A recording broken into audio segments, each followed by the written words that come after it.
Hey guys, and welcome back to Little Black But 91. We're here to give you guys the post-interview session from Ready to Love. This might be the last one that we do for season 3, I think, potentially. I don't think I have any more interviews in the woodworks. So today's kind of like our almost farewell for Ready to Love season 3. So I really want to I really wanted to kind of just give you guys a chance to have your say, and also have your kind of point of view as always. So I'm going to put the details in the screen again for you guys and give you guys a chance to say your point of view. As always, it starts off being about Ready to Love, and very quickly it might be about relationships, right? And so I want to give you guys opportunity to give me an email, come on the show, tell us how you feel. Tell us what you guys are really thinking about the interview, what you feel about Rashid, what you feel about Ready to Love in itself. Because there was quite a lot that was going on, quite a bit that happened as well. And obviously, obviously with the interview, I did ask Rashid about some of the stuff that was said on the show in regards to Adriana and Kalfani's situation on the show, and I know many of you wanted me to ask about this about the dry kiss thing, and the reason why I didn't ask that question, I felt that that's a blow up. That question is a blow up, and what I mean by blow up is that it blows up someone's world, whether it's his or whether it's Adriana's. I know she's already said it's already in the air, but I felt like that having that conversation would have been detrimental. You know what I mean? Like, imagine you bringing that to somebody. Like, do you know what I mean? And that's what I mean by blow ups. We don't want to blow up people and make them feel bad. You know what I mean? Just for entertainment. It doesn't make sense. Do you know what I mean? He's already seen it. If he wanted to address it, he could have addressed it. Do you know what I mean? So that's the reason why I didn't ask that question. I mean, it's a fair enough question for you guys wanting to ask. I don't think it was out of bounds kind of question, definitely to ask. But I felt like, just because, you know what I mean, like we want to respect people, and I didn't think that would be a very fair question to ask for him to talk on, and I felt like it would only further enrage an argument between the two of them. But that being said, there was a lot that was said in that interview. I can't even recall a lot of the stuff that was said, but what was kind of made elusive to me, and I think he was I love Rashid, because I think one of the few things about Rashid that many of the other people haven't done yet is that he's a straight talker. Listen, straight to the point. He don't mess around. Like, I love the fact that when I ask him a question, the question is answered. When I ask him a question, he answers the question. There's no play about with Rashid. You know what I mean? He goes straight to the point, and that's what I love, because it makes it easier as someone who's doing the interview to be able to really understand where he's coming from. That being said, there were some points that were made, which I think, again, I will say it true. When he mentioned about the situation between obviously himself and Adriana, and I remember the point that really stuck to me, and I got him to repeat it twice or so on 2 different occasions. But one of the occasions where I asked him to repeat it twice was around the area, what was around the area in terms of Adriana kind of saying to him, that Kalfani's number one, and then saying it was strategy. And I was like, that is straight up game. Like, yo, that's not a strategy, that's game. If you have to tell someone that you're my number one, but actually you don't mean it, you're strategizing, you're trying to get the person to feel some type of way, or to fight for you. I think what really was happening is she probably wanted him to fight for her, but it was game. And I've got no problem with game. I just want you to admit that it's game. You know what I mean? Like, you play the game and just be honest about the game that you spat. You know what I mean? We can't pretend. What I don't like, I can't like pretenders. I don't like them. So on this channel, I'll be honest with you, I don't like pretenders. I like people to own what they are and own what they're about. You know what I mean? If you're about that, I love it. I don't agree with it if you want to play the game, but I can honor the fact that you are true to yourself. But people who do play the game and then hide behind some mirrors and screens and smokes, it's not for me. You know what I mean? So if you're about that life and that's what you're on, I have to respect it. It's not me. It's not my life that I want to be seeing that from, and I wouldn't want to be around that. But I respect the fact that you can be honest about it, and that's what you're about. Do you know what I mean? Cool. So yeah, I really loved Rashid's interview, because I think, again, it was an open, honest dialogue. He kept it real, kept it just kept it, like I said, he just kept it 101, man. Do you know what I mean? And that's, I didn't have to try and decipher what he was saying. And this is what I'm going to say to you guys. The reason why anybody, male or females, talk in circles, talk behind smoke screens, talk behind parables, talk behind half sayings, talk in grey areas. The reason why people do those kind of things is because the truth is clouded. They are already thinking about how the truth will make them perceived, so they can't say the truth. It's just that simple. Whenever I start to see truth in grey areas, aside obviously maybe the truth is a very difficult one because it may make somebody look bad and you don't want them to look bad. Most of the time when people are telling truths about themselves, the reason why they can't talk about it and they talk in circles or talk in grey areas is because the truth itself is clouded. And when they tell the truth, they know that it will bring a perception upon themselves. And so what I got from Rashid today was just genuine authenticity. It's genuine authenticity. And what can happen and we all do it, we're human beings, right? You know that you're not acting right, so you're not going to tell the truth the full way. When you know that you've done, because one of the things about psychology, I think it was Deutsch and Gerard, two things that human beings want to be, which is liked and right. Those two things. So when somebody assesses the truth or assesses a situation from their perspective and they can see that either they're not going to be liked or they're not going to be right, that's when the truth can sometimes be going like all over the place, right? Because at that point they realize they're not going to be liked or they're not going to be right, and so therefore the truth gets misconstrued. You know what I'm saying? So for me, I think, and by the way, I love all the cast members, man. You know what I mean? I got time for them. I got energy for them. I don't mind interviewing them again and again and again. I just got to keep it real and keep it true. I can never pretend and try to play it like, oh, that certain things weren't quite right. Let's keep it 100% real, Let's keep it 100% real. I'm loyal to the truth, right? I'm loyal to the truth, and so we need to hold that always to regard. So, it's interesting. It was interesting. So I liked Rashid's interview. It was fun. It was fun. It was engaging. It was real. I asked him direct questions and I just got the boom, boom, boom, boom, boom. So, you weren't having to, you rarely saw me like this. You rarely saw me like this. And the reason why is because I didn't have to think.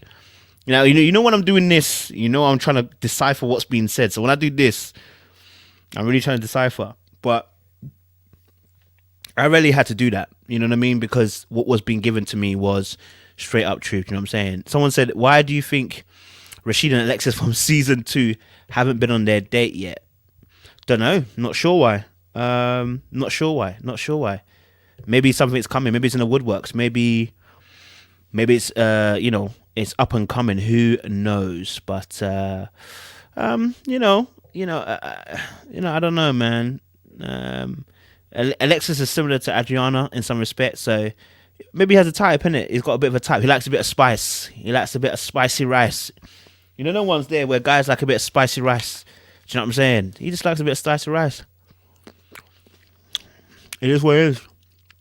But again, please guys, if you want to come on, jump on, send me an email. I'll send you a link. And let me know if you want to come and give your opinions and your thoughts. Let's get that conversation kicking. Let's get the conversation flowing. I mean, how did you guys feel about the whole season? Do you know what I mean? Like, what was your highlights of the actual season?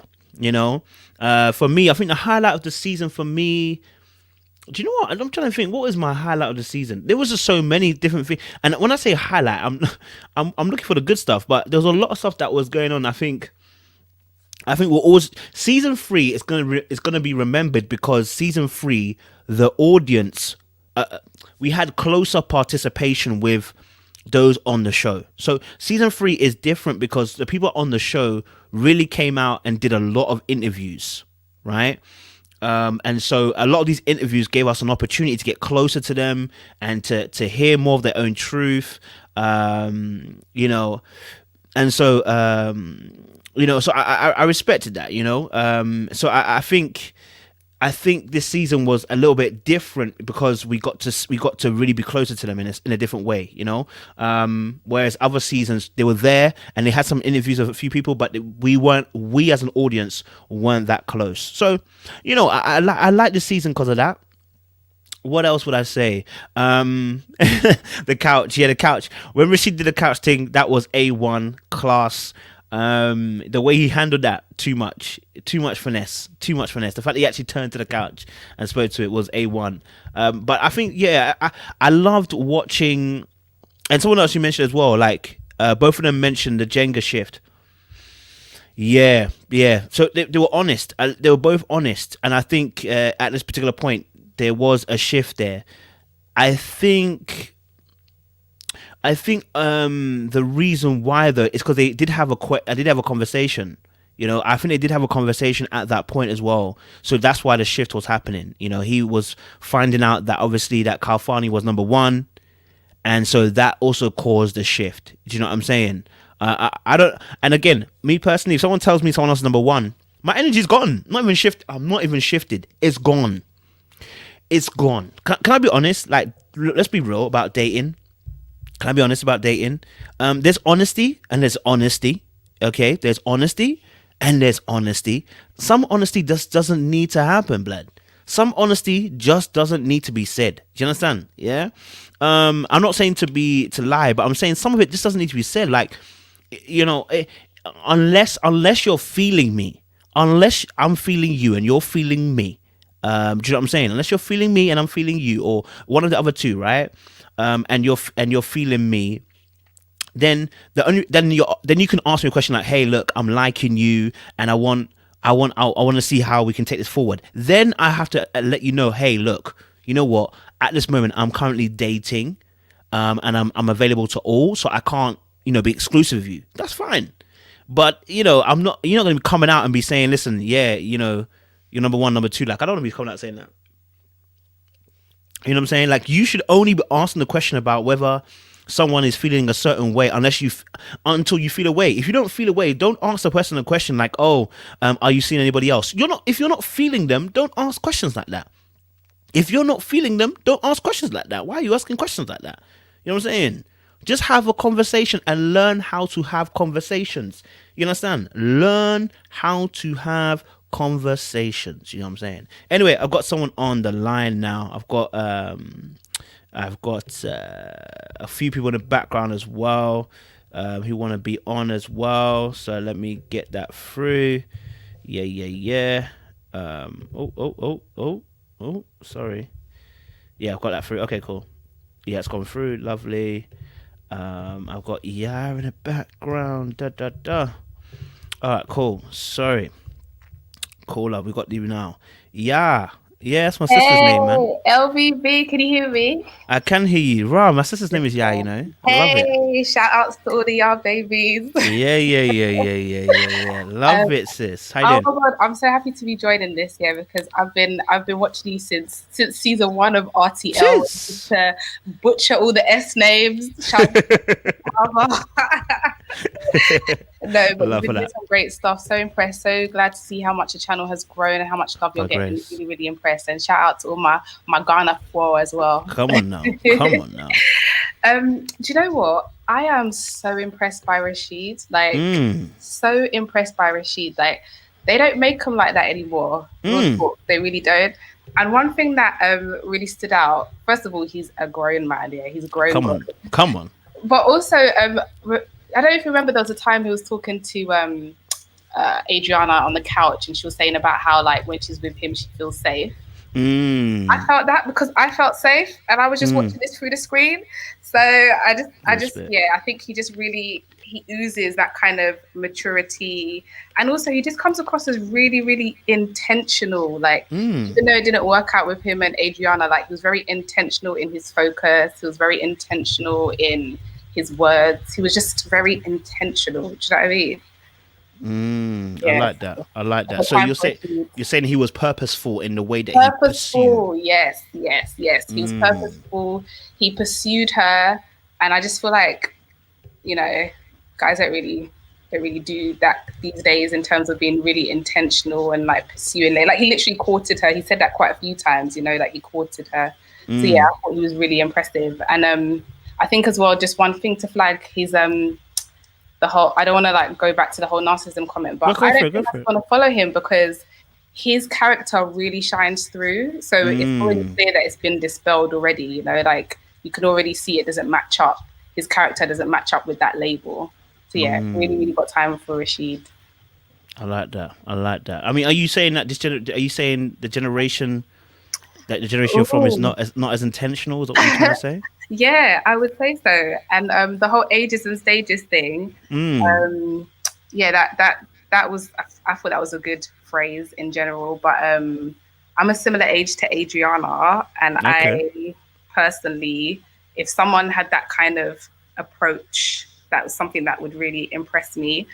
So yeah, I guess you know, everyone has their own kind of preference, but I was really impressed by how he was pursuing her, his intentionality. Would you say that's your type though? I would say so now. After it, I was like, okay, maybe this is what I need to be looking for. I guess I want to change now, baby. Yeah, my eyes have been open. So yeah, I think now it's been like, okay, noted. This is how people can be. This is how guys can be. So yeah, really impressed. I like that. Wait, are you in UK or US? I'm in UK, dude. In UK, I had to make sure because like, yo, I could hear the UK, but I was like, maybe she's in the US or something. To get me, London town, mate. And I was just like, listen, I'm so happy I've caught a live. I've caught a couple of lives, but I'm so happy I've been able to come on today. But yes, 1:49 in the morning. I've got work in the morning, but it's all good. It's all good. You got work? Wait, do you know what? I was going to ask a question about work and stuff like that. But yeah, you know what? I where I work, you used to work, but we could talk about that another time. Yeah. I'll let you. You know what? I'll let you in it. Yeah. It's good to have UK people on here though. Still, because get me, the Americans are all up in here. Get me. Still online. I'm gonna bring on TG. So I'm trying to doctor. And also, just shout out to all the Americans. You know, it's been so nice to see how multicultural these lives have been as well. Come on now. Just wanna give a shout out to you and shout out to the LBB family on the line as well. You see that? Look at the UK, just courteous and gracious. You know what I mean? Queen. How we do. Gracious like royalty, guys. We appreciate you Americans. You know what I'm saying? All right. My connection, mate. Trust me. Still in line, yeah. I'm gonna let Shanice have a viewpoint as well. So stay on there. I'll let you have a voice again. No worries, babe. Shanice, talk to me. You're a regular on here, so talk to me, Shanice. How you feeling? What you thinking? Let us know. Oh, I've muted you. Go for it. Yeah. Hi, good night. Yes. I think it was a really good interview. Like, he was really engaged. He seemed very honest and transparent, you know, very forthcoming. He didn't seem to like hold back or really have any sort of facade or bravado about, you know, what happened, especially when it's, you know, someone like that seemed to have taken an L, but he really dealt with it in a very graceful way. I think even the issue with Denise, I felt like he was really, you know, kind-hearted in a sense because, you know, I think it was really out of line, the comments that were made and, you know, the way that she never really fully, like, apologized to him, you know, because I feel like every time I think of Denise, I think of the Tyra Banks meme. We were rooting for you. We were all rooting for you. And I feel that's what I feel about Denise. But I think that he dealt with it the best way that he could. I know some other people, especially in the reality space, like would have hold on to it or would have, you know, dragged it along in terms of like a storyline. But he really just like, you know, they had the conversation. She didn't really apologize, but he left it there. And I think that was really good. I think when it came to him and Adriana, it really showed his character and even like the fact that he's into like car sales and stuff and what he spoke about not overselling himself. And he realized he had reached a point where he had given all that he could. Like he listed all his features. He explained, you know, this is the benefits of being with me. And it was her choice to now decide whether she's going to buy the car or not, you know? And I think he left it up to her. And she had already made up her mind. She had made her choice. But I think that, you know, he was really upfront and clear about who he was and who he, what he brought to the table. And I think it was a really good point that he brought up about Kalfani and her basically spoon feeding Kalfani. The hints of like what she wanted in a partner, what she wanted in a mate. And, you're not sure how long is it that he could really just duplicate what you said. You know what I mean? Like, you watch people and see how they react. Obviously, yes, you tell them, okay, what you like and what you don't like. But if it is that you're telling him everything that Rashid does, then, what is the merit in that, But I think it was interesting also when he mentioned Windsor. And thinking about it now, like, after the show, I think they would have made, a suitable match. I think if she was attracted to him in that way, I think she would have pursued him and he would have pursued her. And I think they would have made a good match, looking back at it at this point. I agree with that as well. I think that's a good shout. I think obviously as well, like you said, I think the good point that you made as well about Rashid and the Adriana situation is that, like you were talking about the car situation, he just left it up to her. You know what I mean? Like, he gave her the option and she chose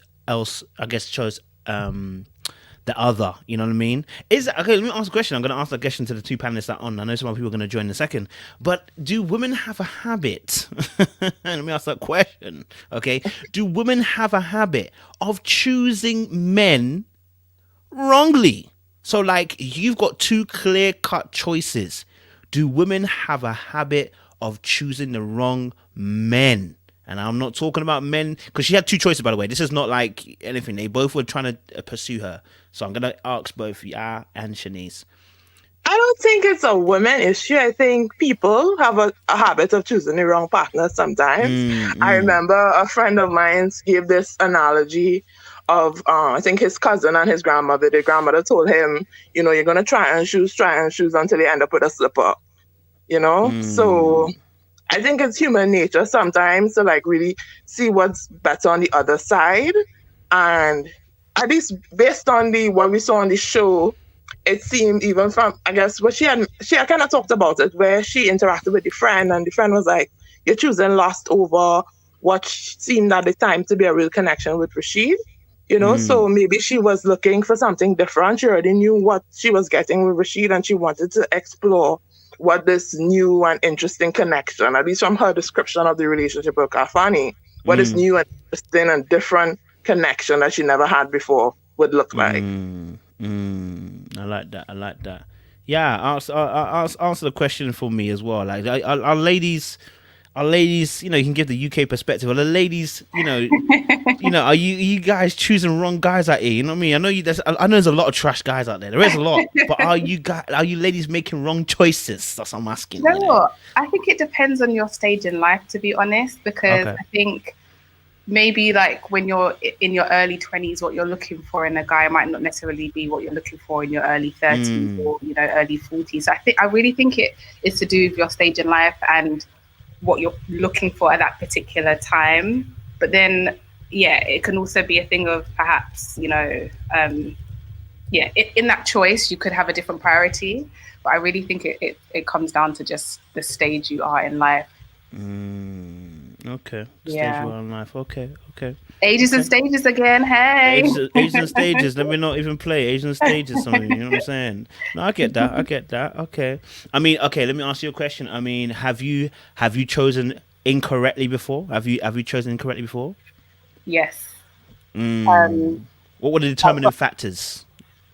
Because it's a good question, man. I think hindsight's 2020. But sometimes things just don't work, but you kind of already knew going into it that it wasn't 100%, but you still thought actually maybe, maybe I need to, not be so rigid with my type, or maybe I need to this, and then it still didn't work out. So I think sometimes you might think, sometimes you might think you're not choosing, or sometimes you might think you're choosing correctly and you're not, and sometimes you might go into it knowing that actually, I don't know how this is going to run, but so, but then, and again, that might be a reflection of where you are in life. Maybe you might be at a point where it's like, actually, no, this is my focus. This is what I'm specifically looking for. I'm not going to kind of sway or be flexible on it. But you might be at another stage where you're like, actually, you know what? Just want to see what's out there. Okay. Okay. I Okay. think so. I feel like I had a experience similar to the Adriana thing where I Oh, was okay. I Uh-huh. was Tell us. Mm-hmm. so at the time Cheers, yeah. I Thank you. Yeah. was in a relationship, but there Okay. was someone else I was speaking to, and you know what I mean, like I didn't necessarily at the time see that person as a potential partner. Yeah. So at that time, I was having conversation with them about the relationship and what wasn't working and what wasn't wrong, was wrong or whatever. And that person basically kind of, did the swoop and kind of was like, okay, Mm. well, trying to show themselves as being, you know, filling in that gap, basically being different or being what I wanted at the time. Mm. Mm. Mm. Mm. Mm. Mm. That's an important point. Is it, what you wanted at the time? Mm. So it's like, is your decision making based on this time period right now, or are you looking more into the future?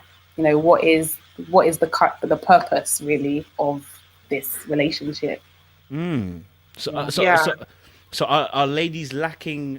So I know ladies oftentimes think We ain't far lacking ahead into the anything, future. yeah. I know you ladies think far into the future. Oftentimes you like already started thinking about the future, but are ladies lacking some critical information? Is that what we're saying? Because obviously we talk about women being emotionally mature than men, but are they lacking some critical information to make critically good choices when it comes to men? Maybe Ask the that man question. them ain't bringing up the critical info. Maybe they're not sharing the critical information that will enable the lady to make, an accurate judgment. Yeah. She spun it back. Okay, And okay. also, I think too that to make a accurate assessment of people, you need time. And I don't think Mm. necessarily that experimental experience really allowed for that. You know what I mean? For you to really get a true sense of who someone is, and especially in a natural environment, because that's a really artificial environment. You basically at camp. You know what I mean? It's like, Yeah. when you Mm. go to church camp for the summer and you're like with your friends and you know what I mean, like everyone's hanging out and it's like a fun time. But it's not necessarily the natural environment where you have, life's frustrations and, different ups and downs of life where you're able to actually know somebody. You know what I Yes. mean? Mm. So Yes. it's like it's all good when we're all having fun, but when you take that away, who is that person? What are they like when they're upset? What is it like when they, experience loss or frustration or whatever? You know what I mean? So when we get to the real world, who are we really? You know what I Yes. mean? So I think that's important as well. Sis, that's such a good Mm. point, because if you look at this season compared to the past seasons, this season obviously they were in a resort, Mm. so they were kind of together all the time. Whereas Mm-hmm. past seasons, I think they were kind of going on about their daily lives. So I think they were kind of Yeah. going around their daily life. So I think that definitely came to play when it came to how the relationships panned out and the kind of end results and even just the journey, and us hearing Mm. now about how much was going on behind the The scenes. scenes. Yeah, yeah, Mm. I think that really played a part. I like that. Yeah, I like that. Yeah. Let me get Lola into the conversation now. Yay, Lola! Lola with all energies. Lola with all the Hey, energy. Talk to me, hey, hey, Lola. What are hey, you what's saying up? about the show? What are you saying? So, you know what? It was good to see. So, he's been consistent, and I've seen that he's one of the good guys. But Mm-hmm. even, hearing him today, I know he heard, or at least somebody told him about what was discussed in the Oh last yeah, he live we did. had. Yeah, So he yeah. must, but he was still composed, articulate. He wasn't petty. I mean, he took the high road, in Mm. my opinion. So I was further impressed. And I was just discussing with Shanae, and I was like, you know what? I feel like he gives other females out there looking at least the encouragement that, you know what, there are still good guys out there that are single. Mm. So maybe Adriana made a mistake. Okay, that's fine. But her mistake is somebody else's gain, because Mm-hmm. this looks like a solid guy in different respects.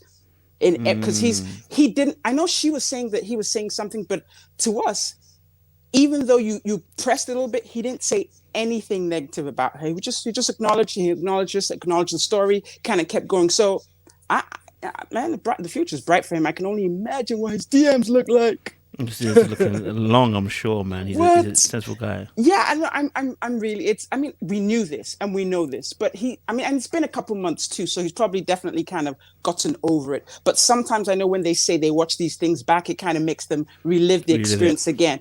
But he didn't seem to be emotionally attached to what happened. He's put it there. What happened, and he's moving on. I think it's that self-confidence. He's assured that, you know what, I'm a good guy. And someone who deserves me will see me and appreciate me for what I am. So I think for him, the future is bright, burning bright. So look, I'm happy for him. Let me just holler down to his IG page and say, what's up? You've gone from Edwin now to Rashid.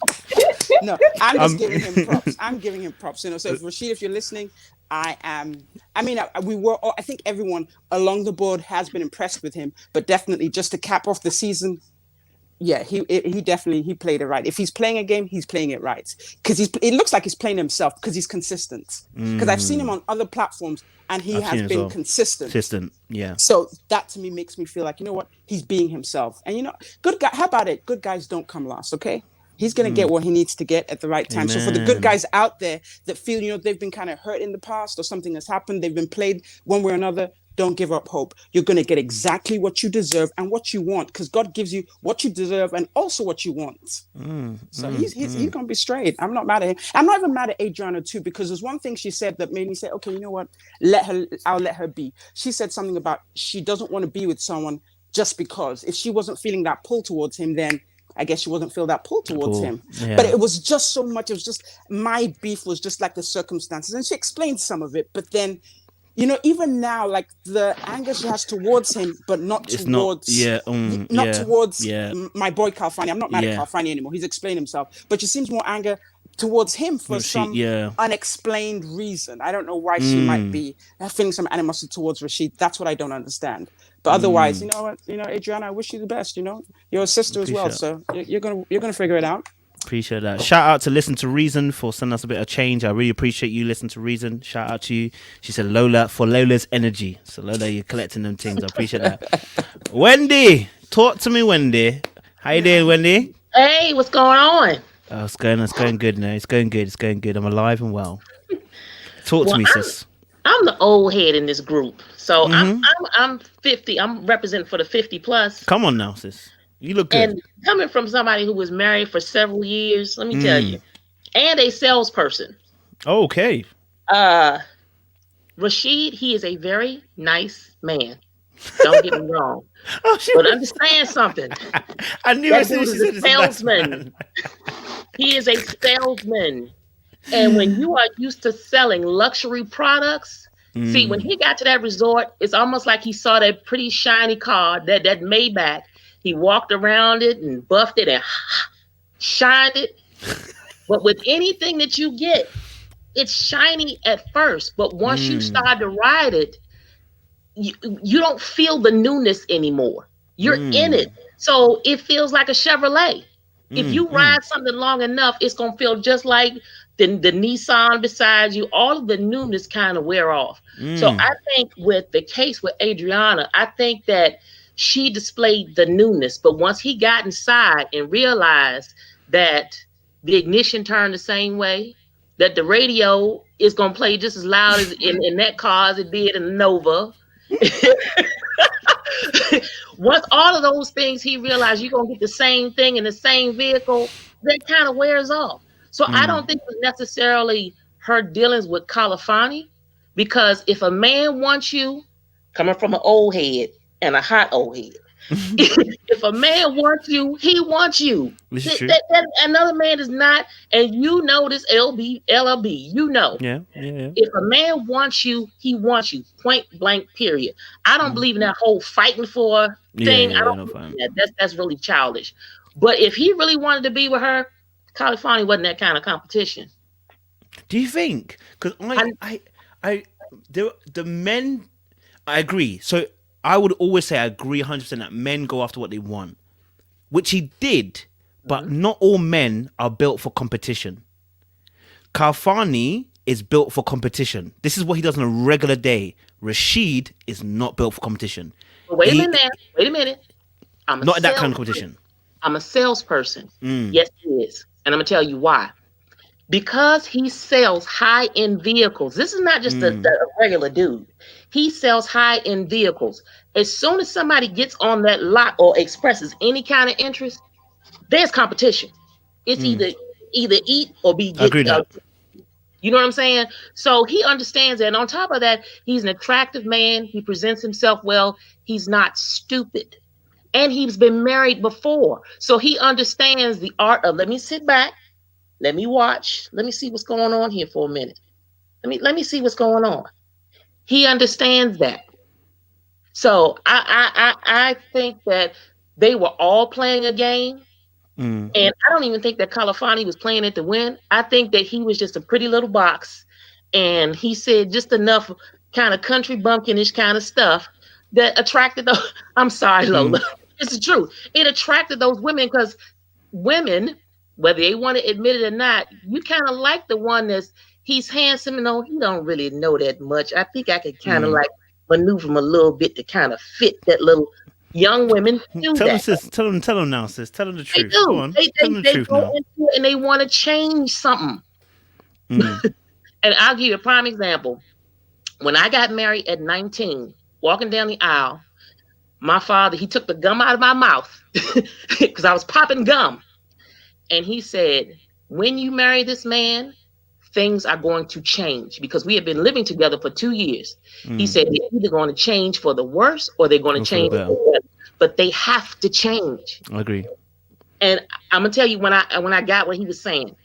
2 years later, the point of that whole statement was, see, when you just living together, you know you have the option to leave because you can look at that TV and say, oh, that's mine. That couch is mine. In your mind, you're saying that. But once you get married, you realize that option to leave, it's not there like it used to be. So things kind of change. So because Rashid has been married for a long time, he understands about the options. He's a salesperson. He understands the woes and tribbles. Califani ain't been in it. He ain't been in the game that long. He done had kids, but he don't get that whole finesse thing. Rashid, he got it. He got it. He gonna be fine. He will be fine. But when I say competitive, I believe Rashid's competitive in a business sense. But there is a different type of competition that happens when you're dealing with the opposite sex, because this speaks to your self-esteem. This speaks to how confident you are in yourself. This speaks to how you perceive yourself in the eyes of women. When he was dealing with Adriana, and the thing that men do. Like I said, that's what I was saying about how even Jay played the game. It wasn't the same way that Califani played the game. Men, the way that men are ranked or the way that they see themselves will change the way they play. If Jay was to go head to head with Califani, he would not play it the way that Rashid played it. No, because he would be in and out, dipping in and out. He'll get another girl involved. He'll make sure the girl sees because he's a smart player. Rashid leads with a little bit of the heart, right? And unfortunately, that heart makes you weak. It makes you weak in competition like this because someone like Califani does not care. He don't care. He don't care. What Go I on, think sis. for him is, I think he probably could compete, but my thinking, I don't know if he shares that thinking, is if I have to compete, then maybe I don't need to be in it. That's true as well. If you can't recognize that, you know what, maybe I want to go down here, then I don't need to be running and doing that mark, set, go. And no, so I think that was probably more for him. I think the way he seems cool, calm, and collected, because he probably is a good hustler because he seems to be successful. So he knows what to do when he needs to do it. But do you want to parlay that in all areas of your life? Maybe not. He looks like real chill. He's been married before. He already has a kid. So why does he want to do all that for a relationship? I think there's some part of it that he wants it to have the ease. And then maybe when they do get together, then you do the work to maintain. But I'm not speaking for him. I'm just thinking that might be his approach. That if I have to, run and run. But you know what? That could very well be the approach. But then again, when you stop and think about it, Califani could very well feel the same way because he had kids. He has kids too. You know what I'm saying? But with Rashid, I think because of the fact that he's the package on paper, that maybe he's accustomed to things coming to him. Not saying that he's a bad person. I'm not saying that by far. But what I'm saying is when you haven't had to have all of that around you, there, in his normal day-to-day setting, guaranteed you don't have that many progressive Black men around you. So everything can come to you very easily. Okay. In a setting like that, you have so many people who are around you who are just as good, or if not better than you, as far as the catch is concerned. So with him, it probably was a shocker that, oh, wait a minute, I'm not used to this. You know what I'm saying? With Kalafani, no disrespect, Kalafani, if you on here, but and I'm from the States and my family's from where you from, so you get what I'm saying. It don't take much. He's a handsome fella. But if I was out in them streets, it wouldn't be hard for me to finesse that either. He'd be easy. Kalafani? Yes, very easy. Yeah, I mean, and if you look at the way they were on the resort, how they played it out, to me, the way Rashid was, he was purposeful in what he did. Like when he would plan dates, the way he would communicate with these females. I feel that if he felt like things would come to him easy, he wouldn't have that skill set in place. Like he communicated with all the females in such a respectful way that I can't, like I watched another live, and I think you watch it too, Kojo, where Winter was saying, if she could have done it a different way, she probably wouldn't have friend zoned him so quickly. Because he really got on, he was respectful, he communicated, was on, like you could see the way he was, and I don't think you get that without working on it. And I don't I think that he does, Lola. I think exactly the way you think. I think that he does, but I don't think that it takes, my whole point is, it didn't take that much effort when this is something you do in your daily life, day in, day out. He has to have some kind of finesse, some kind of soiree about him in order for him to be as successful as he is. Being a fitness trainer doesn't mean you have to be a motivator. You got to be a motivator, but you don't have to finesse people. You know what I'm saying? Into buying something they really don't need, probably. But and not only that, I think that Rashid, he probably is a Southern gentleman. I get that, but in the same token, Kojo, I don't know if you remember when you were talking about something some time ago about men getting the nice guy. It's not necessarily great to get the guy who's a good guy. Oh, he's a good guy. I could relate to that so well, because sometimes those good guys ain't so good when you get them into a relationship. They're good for what they're good for, but once you get them into a relationship, Miss Wendy, what do you mean? Could you elaborate, please? Exactly what I'm talking about. Sometimes the good guys are kings of manipulation. That's true. They manipulate. They use their goodness to manipulate. Yeah. Is that what you do, Kojo? Huh? Is that what you do, sir? I mean, I have used it in the past. I ain't gonna lie to you, because this is before Jesus, guys. You don't start playing with me. Oh no, you read human behavior like a king. So that's You're absolutely right. I've done it in the past. You hit Kojo. When I tell you hit that on the mark, I said, "Oh my goodness, he stuck that tens across the board." No, you ain't lying. You ain't lying. And the thing with Rashid and the Kalfani situation is that Kalfani was happy to stick into it until he realized Kalfani was winning. This is the point I'm making. Whilst I believe Rashid may be the top of selling, when you get into a competitive arena amongst people who also are competing, you see, Kalfani, I said this one before it even started, I said Kalfani is a top player. Reason why? He does bodybuilding. In bodybuilding, the competition is fierce. You are working on your own. You don't even see your competitors until you see them on the stage. That's right. You know what I'm saying? You are just working at it. And the thing about us men is that we clock how you react to us. Right? So that's what I was saying about when Kalfani might have been pressed about Adriana going after Rashid, but he never showed it. He always acted like, I'm cool, regardless of whether you want it or not, I'm hearing it. So it actually depended upon Adriana and what she wanted. Once she qualified Kalfani as the dangerous one and Rashid as the safe one, it was over for him. No matter how much he tried, he was always going to be the safe guy to her. So it really depends on the person, the girl that's being chosen. If that girl is happy to have, I mean, if Winter was to choose between Rashid and Kalfani, guess who she's going for? Kalfani. Because she already said that was Kalfani. Most of the girls were going for what? Kalfani. So Rashid is the safe type. No beef, but in the competitive arena, you're safe. In the real world, you'll get more girls, but in this competitive arena, you're safe. And I think what happened, he realized he realized that he wasn't winning, and he said, "Listen, I'm gonna bow out." And there's no beef with that. Once you have to know whether you can win that war or not. You have to know. I don't know if I agree that. Go for it. Otherwise, we just. I mean, I would like to hope not everyone was playing a game, so to speak. But even like if you see the dates they went on, like Rashid's date was really thoughtful. Especially the one that comes to mind is the one with Simone. Yeah, kind of thought out everything that kind of went into that. And then he's mentioned quite a few times that he has been married before, and I think that obviously plays a big part into how he will approach this. And he even said on this live that he wants to get married again. Shout out to Rashid. Can I just say the comments were fire on the interview, with him. But yeah, he's obviously learned a lot from that experience, and he said he enjoyed it as well. So don't you think he's coming from that perspective, whereby he's been married before, he liked being married, maybe a thoughtful person, and perhaps even a romantic person? He's probably back into the thoughts of being safe of, well, I'm not gonna get on that whole marriage thing, but you know what? If you've been married that long, you like the security of being married. Some people just like being in that, having that person to bounce things off of. And if you've been divorced long enough and you get out here and see what y'all have to go through, it's difficult. You don't want to be single. That's a true point. It takes too much energy to be single. It really does. It takes. I wouldn't wish that on my worst enemy in these days and times, because you get you kiss a lot of frogs, a lot of princes. Yeah.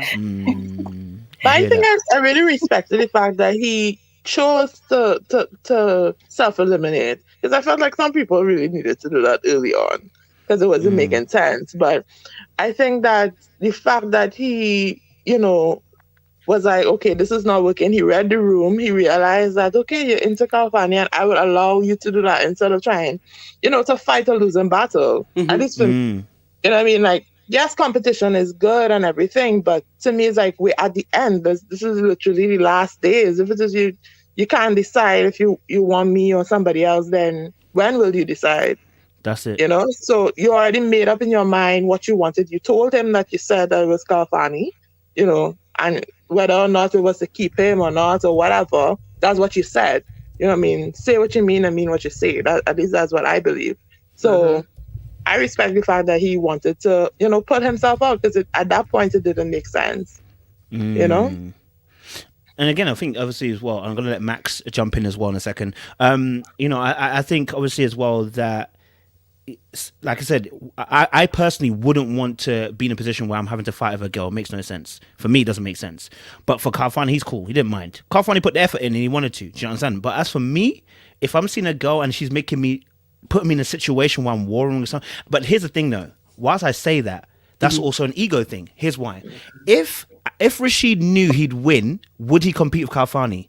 Absolutely freaking yes, he would have, because he knew he'd win. The point is, he thought he wouldn't win. That's the whole point why he quit. Like, nobody's going to quit when they think they're going to win. Do you understand? Like, so when I'm even saying, I wouldn't want to compete with a girl, it's maybe that's also an ego thing. I don't want to lose. It's a fear thing. I don't want to lose. The real spit. If I knew I was going to win, would I fight for it? Of course, because I'm going to win.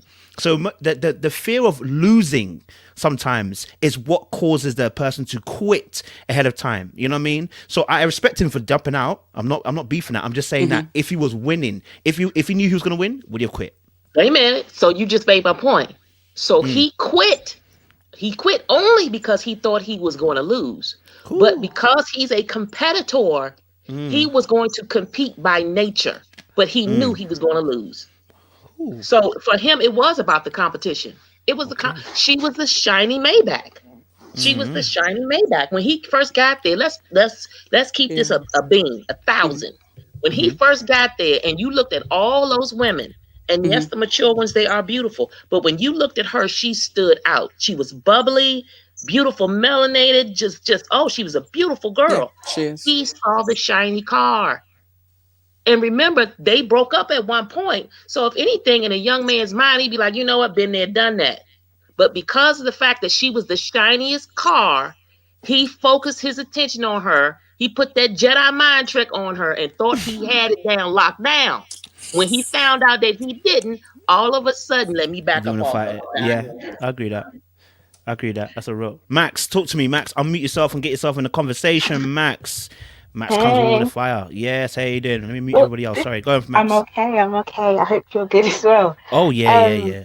Go for it. Lovely. So this is the thing. Though I hear what everyone is saying, I feel like with Rashid, it wasn't that he wasn't willing to fight for her. I think he was willing to fight for her, but he wasn't willing to fight her for her.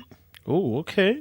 Talk to me what you mean by that. That's two different things. So he was willing to fight Kalfani for Adriana, but he wasn't willing to fight Adriana for Adriana, because I think he had got into his mind that, the issue was time. That's why we didn't work the first time. I came out of my divorce. He tells the story every time. I just came out of my divorce. She just broke up with someone. It was the wrong time.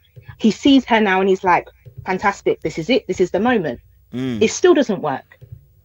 Why? Because now he deeps, no, it wasn't time. It was her. She's not on my side. If you actually look at Adriana, the problem with her, or not problem as such, not in that sense, but just using English anyhow. But the issue in this situation, she comes across as like the PK, the pastor's child, who's always had to go with the safe options.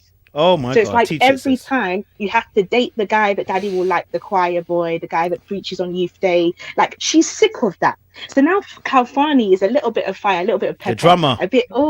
He's a drummer. He's a musician with his ears pierced. He's chewing gum when they're worshiping. He's that kind of guy that's got a bit of rough edge to him. And so she's like, I don't want to go for the preacher. I want to go for the drummer. And then her friend comes and her friend's like, Adriana, why are you going with the lust? Hello, sis, wake up. Don't go for the drummer. You know you want a nice preacher guy. And so what she does, and Rashid said this, he said, she gave Kalfani the answers. What she does is she makes Kalfani the preacher. So that when her dad comes, he's now ready to pass the test, because like Rashid said, she gave him the answers. Because she took the good part of Rashid's character and brushed off Kalfani so that he would be presentable. So now Rashid's like, hold on, I need to self-eliminate, because I see I'm not fighting for you, I'm fighting you, and I can't do that. So I now have to bow out because you're not for me, you're actually against me, and how are we going to be together if we're on different sides?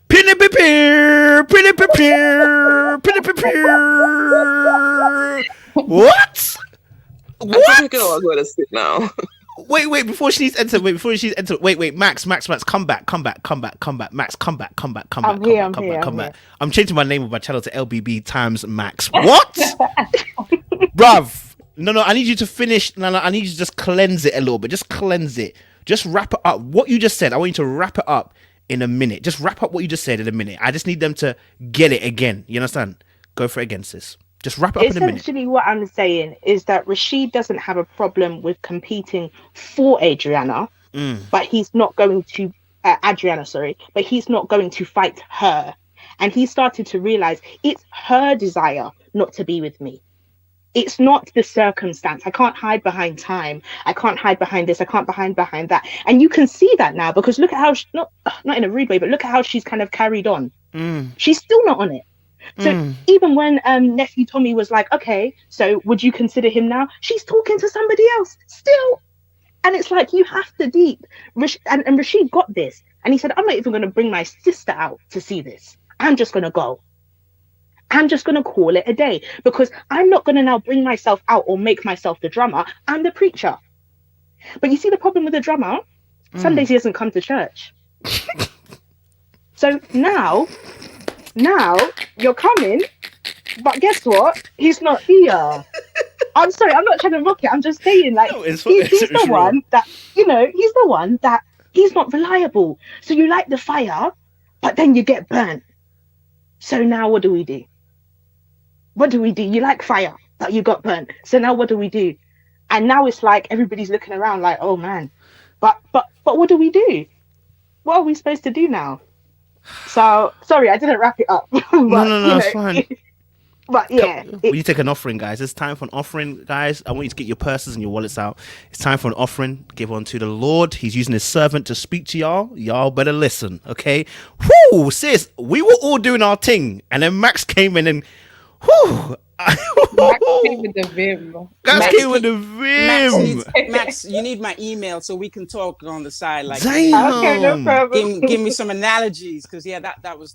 We was all coming with our little wisdoms, and then Max just came. Okay, Max, I hear you. Max, that was a word, girl. That was a word. The drummer part got me. The drummer part got me. I ain't gonna lie to you, because I was looking at the drummer like, analogy. That was a beautiful analogy. Yes, and it makes perfect sense. I even feel sorry for her even more now with that. So she's just sitting on the side, lost and confused.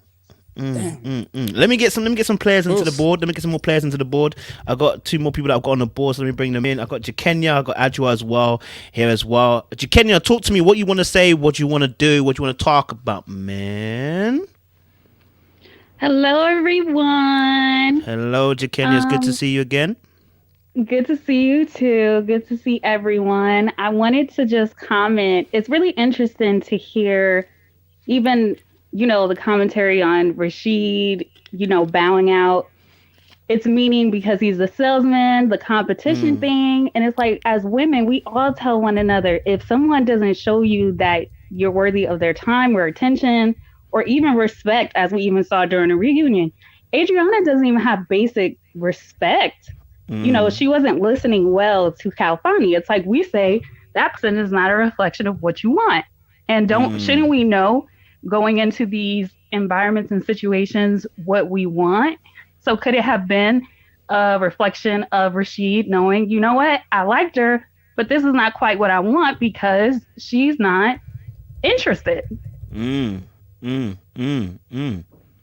listening. I guess that's a no, because y'all are sitting there like, no. No, we're hearing you. We're hearing you. You made a really good point about how if it was a lady, we would say, they're not interested, keep it moving. So why not the same? That's a really good point. Really good Can guys do the same thing? It's kind of like a double standard. Like even in the show, it was like, fight for me. And it's like, but will we advise a woman to do the same for a man? And I know that women, are the prize, but men deserve honor and respect too. And I think that it's maturity. And I think ages and stages did come up at the place he was in his life. Him being mature, having experience. It's like, no, I'm looking for a commitment. And you can tell early on when someone will be committed versus when they won't, if you do observe. And I think at the show, it was just at that point where it's like, okay, you're not quite as committed. You want to still play, so to speak. Real spit. I'm hearing that, Jakenya. Thank you. Let me get Adjoa as well on there as well to give us a point. Thank you, Jakenya. I appreciate that. Adjoa, talk to us, man. What do you want to say? Hey, panel. So, Rashid, this is how I feel. I feel that Rashid has certain traits that kind of resemble an empath. Ooh. So with that, I think he was really, as much as he felt that, and another thing, he's a salesman, like you said. And as a salesman, if you're selling someone something and they realize that, and you realize that they're not buying it, you back down. And so that's another thing. I can't sell you something that you have no need for. That's true. I think at some point, Rashid realized, okay, I tried this. And he said it. He's like, I did the 3-pointer. I did the shot. I did that. I mean, he knew he went down every list and everything that he has to offer. He's offered the whole of himself. Yeah. And Adriana was not buying it. Yeah. And at that point, as someone who has self-confidence, he knew to back down. That's true. Not only that, but looking at him in competition with Kalfani, sometimes your competition tells you so much more about who your audience is. So Adriana having interest in Kalfani and probably Rashid looking at himself like, okay, I'm not in the same caliber as Kalfani. So if you have interest in Kalfani, that means that you're not going to have interest in me. That allowed him to kind of bow down too, because when you look at them, they're 2 different kinds of men. Yeah. Right? They're 2 different kinds of, they're not on the same level. So if you're interested in him, then whatever I have to offer, I'm not going to try to change it up to tailor it up to Kalfani. Yeah. I know who I am, and who I am is not what you want. So I'm going to take myself out of here.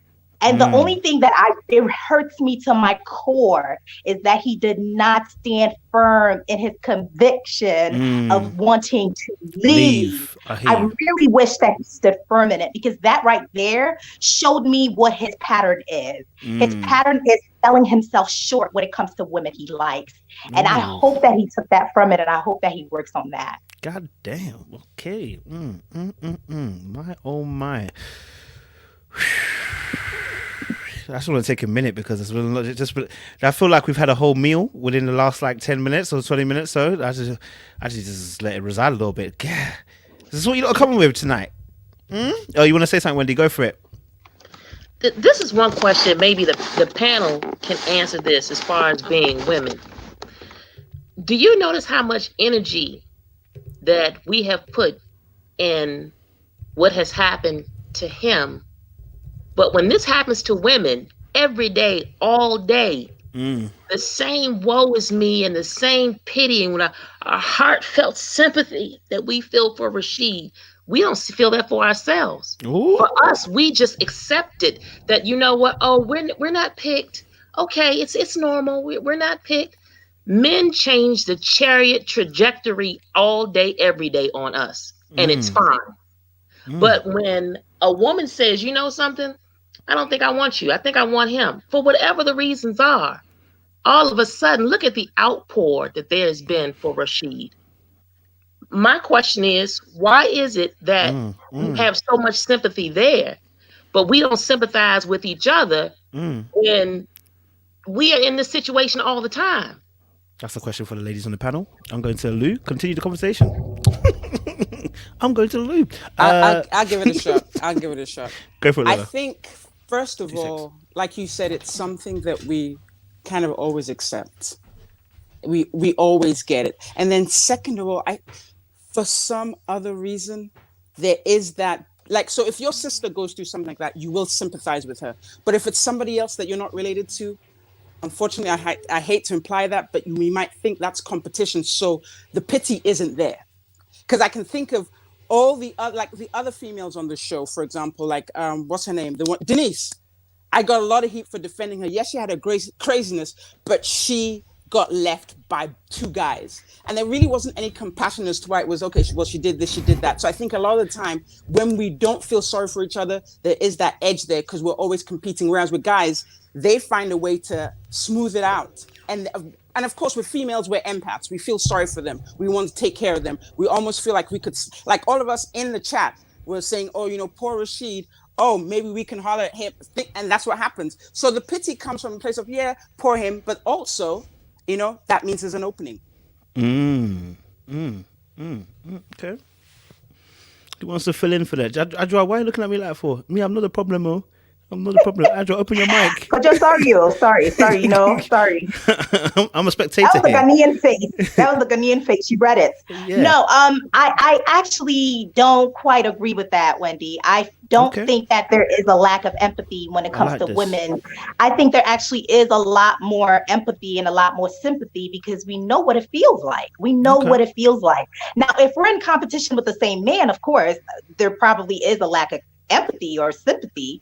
But as a woman watching another woman being dogged by a man, we do feel it. You know, we do feel it. We feel it in the same way we feel for Rashid. We just may not have a platform to voice it as much.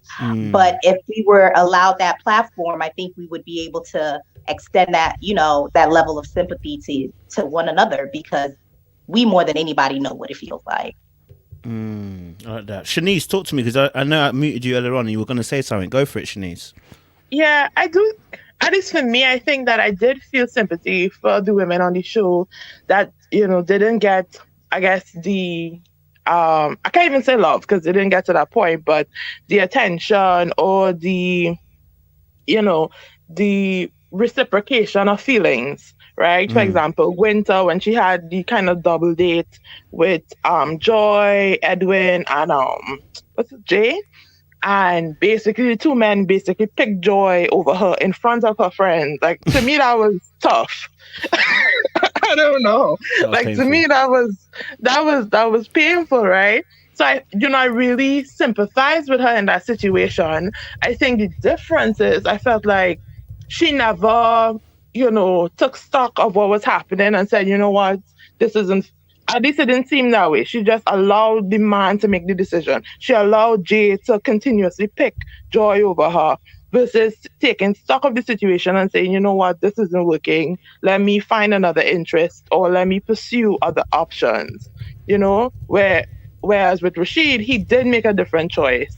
And to me, I respect that. You know what I mean? So I did empathize even with Denise. Denise is, I was rooting for her. But Denise was also like a really, challenging situation. And to me, like, I feel like to a certain extent, it's like, at least looking at the show, it feels like, okay, it, reality and reality TV is two different things. So I can't necessarily say for what actually happened, the timelines of how things happen, but at least how it looked on the show, it felt like, the episode where both Kafani and this other guy with the rat. Anthony, Yeah, right? When they didn't pick her and she was at the bottom because no one picked her. I felt like, to me, you needed to take stock and realize, they're not choosing you. Like, whether you should reevaluate whether you have another interest here or should I just, step away because I'm not interested in them. Like, I like them, but they don't like me. It's not reciprocal. So to me, it's like, I think women really needed to take stock of where they were in those positions. Like, we like who we like, but I think they need to also be mutual. The people that we like need to also like us. Do you ladies have a? Sorry, who was going to speak? I was going to say, to both Adra and Shanice's point, would you also argue that we saw an example of women having sympathy for each other when we saw Joy's friend and Winter's friend? They had just met each other and they were both kind of when they had was it lunch or something with the kind of square triangle, whatever, but they kind of came together and were both questioning, the guys, okay, so you like him and you like, how is this supposed to work out? And they kind of really came together, and it kind of just showed you that sisterhood, as women, we kind of, I feel like we do have that sympathy for each other, or we come together in these kind of circumstances. but yeah, I thought that scene was a really good scene because they just met each other and they came together and kind of were having both the ladies' backs in that situation. There's a question here I want to just pose to the panelists. It says, Winter is a pick me. Again, this is their question, by the way. So if Winter watches this, we're not saying this is what they said. Winter is a pick me, but Rashid isn't. Winter is just as likable. I like Simone too. Hell, I like Adriana. Rashid wasn't entitled to her. This is a show. Let me just hit the first part of the question. The rest of it, I don't want to. But Winter is a pick me, but Rashid isn't. Why is it? Do we feel that there's a difference in response, maybe particularly between Winter, how we empathize with Winter compared to Rashid? Why is Rashid getting if you want to say the love comments, whereas Winter seems to be getting, okay, we understand you, but yeah, we're not rocking with you. What is it? What is it that we see? What is a clear difference that we can get to understand as to why two are treated differently? I just want to get to know your viewpoints. That's a good question, and to kind of like, I'm probably making more of a question than a statement. That's right. But to add on to that, I think throughout the season there were quite a few comments about how the ladies were doing a lot of the pursuing versus the men. The men were kind of, it looked like the ladies were chasing, and I don't know if that kind of fits into how this played out or people's perspectives as well. I think too, Winters, at least how she was portrayed on the show, kind of impacted how people saw her. You know what I mean? Okay. So she wasn't necessarily seen as like this. She wasn't seen like Joy in the same way. She wasn't seen as wholesome as Joy. You know what I mean? I can't speak to her character or anything like that. She seems like a lovely person, but just based on the way she dressed and, those types of things, I think she was kind of portrayed as, this kind of almost like a vixen type person. But I felt like people didn't necessarily have that kind of warm-hearted empathy for her, in terms of, the challenges she had in terms of dating Jay. So it kind of seemed like, okay, she looked for that, so she put herself in that position in a sense. I'm just saying like how it came across. Not saying that is what happened or if it's true or whatever. Because at the end of the day, everyone needs to be respected and treated fairly and all of that. But I think that's part of at least the narrative of why she isn't seen or treated with kid gloves or as softly as you would have treated other people. Good point. So I want to also throw some. Oh, go for it, Adjoa. Sorry, then. I want to throw something in there. I think there is a power dynamic when it comes to men and women. Okay. Men are the pickers, right? I mean, yes, as women, we pick too. I don't want anyone coming for me in the comments. Like, we pick. I get it. Yes, I get it. We pick. But really, when you think about it and the dynamics of a relationship, really, it's the man that really does the leading in the picking. So there's a level of comfort there, even though Rashid was kind of left. There's still a level of comfort there where he was kind of he's a leader in this dance. If it's a tango in this dance, Rashid's always going to be the leader because he's the man. So with Winter, the pick me looks more pick me-ish because we do want to be picked as women in some aspect. Even when a woman says, I don't want to be picked, you can like a guy and like a guy for your whole lifetime. And if he does not like you, nothing's moving. So that dance is still led by men. And so it gives them a little bit more of a power, a shift in the power dynamic where the woman can seem a little bit more needy if she wants to be picked versus a man, because he can move. And the numbers are not in our favor. Right. The numbers are not in our favor. So that puts another level of burden on us to want to be chosen. So that's another aspect of it. Yeah, you took it like right out of my mouth. I was thinking the same thing, that this is a patriarchal society. We're still playing by the rules that the males put in place. And so what we find ourselves doing is, once they've set these rules, because what's the main difference really is that, okay, there are things it's okay for a man to do, but it's considered not okay for a female to do, period. So I hear these terms, it's all these funny terms, pick me, high value, all these things, but they were all created to kind of keep us in a certain box. We're still kind of attacking each other while the males are still controlling things and running things. And even with this numbers game that we talk about here, I mean, yes, they're in certain arenas, particularly for a certain type of female, you've got your stuff together. You're making a certain amount of money. And then so that the air becomes thinner up top. And so there are less men you would consider, in your same bracket range. But at the same time, I would hate us to think that those are the only men we can choose. So what they tell us, right, is there's certain things a certain game we have to play by. And there are not enough men for us. And so that makes a lot of females feel that their choice is narrowed, and so they start thinking a certain way. And I feel like I saw that in that little game that was on the resort, because all of a sudden the males were chilling, because it started with 10-10, period. Let's forget everything outside. There was 10 one side, 10 on the other side, but for some reason it seemed like the men had the upper hand. Why? That's it. Why did they? Because they would kind of cut them off one by one. So why did it look like the men had the upper hand? Why did it turn out for the females chasing the males at one point? Why is that happening? Because what's happening out there now, out here was playing in there. That patriarchal society started going, and of course some of the females, like if you look at Winter and what's her name with the bushy hair? Joy. Yeah, they had this outer appearance of, oh yeah, they're friends and they're cool, but they weren't cool.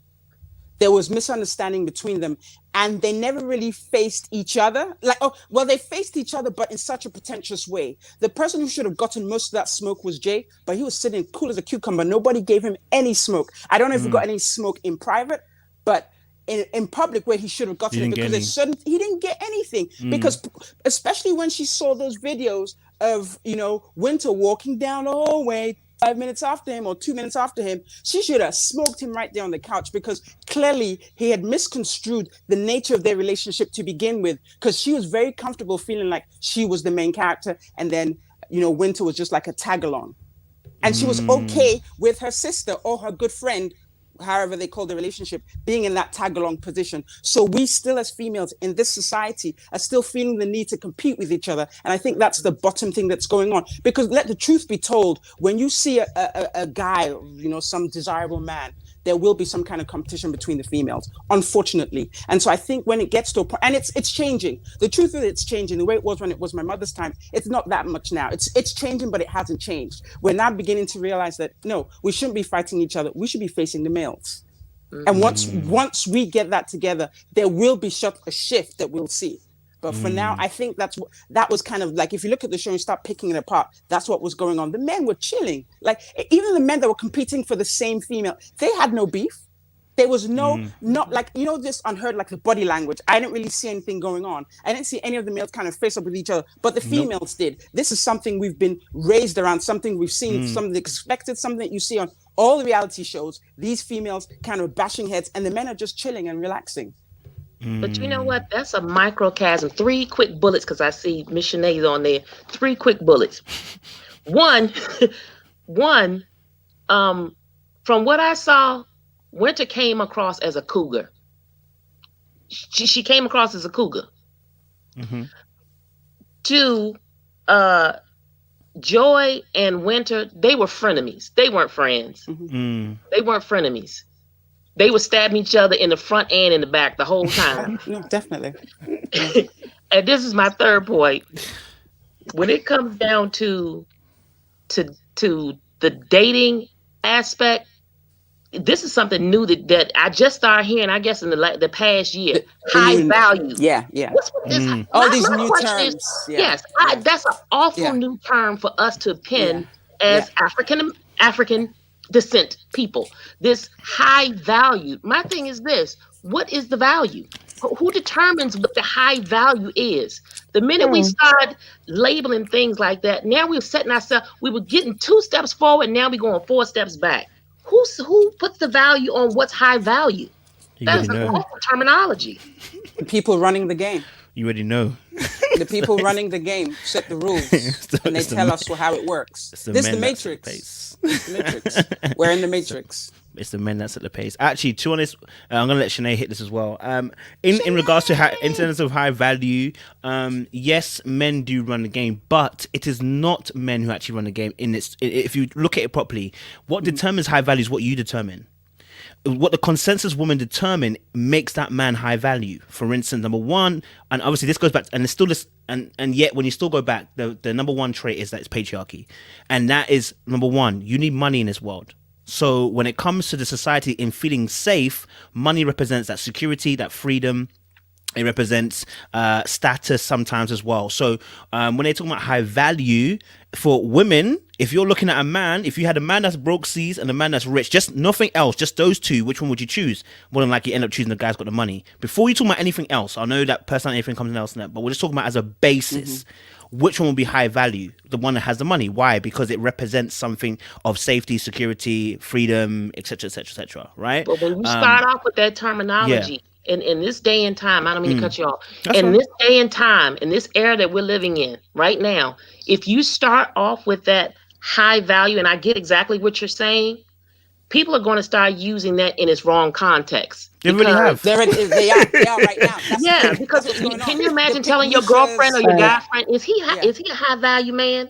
Like, we don't. Okay, so so the word that's spoken only speaks to what already happens. So when you women are choosing men, let's be very honest, let's be very frank, you're choosing the high value male according to you.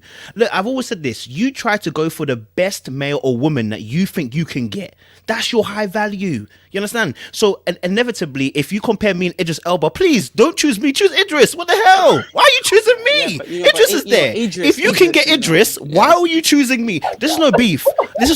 I'm being really real right now, because if it's me and you and Megan Good, I'm gonna choose Megan Good. I'm not choosing you. Sorry. I'm just being real. No, but this is the thing. If you can get the best that you can get, why would you go for lower? And remember, we're saying the Are you best calling us lower? that you can get. No, Are you not calling you. us lower, I would call myself lower at the same time. We're all in the lower place. No, I'm not lower.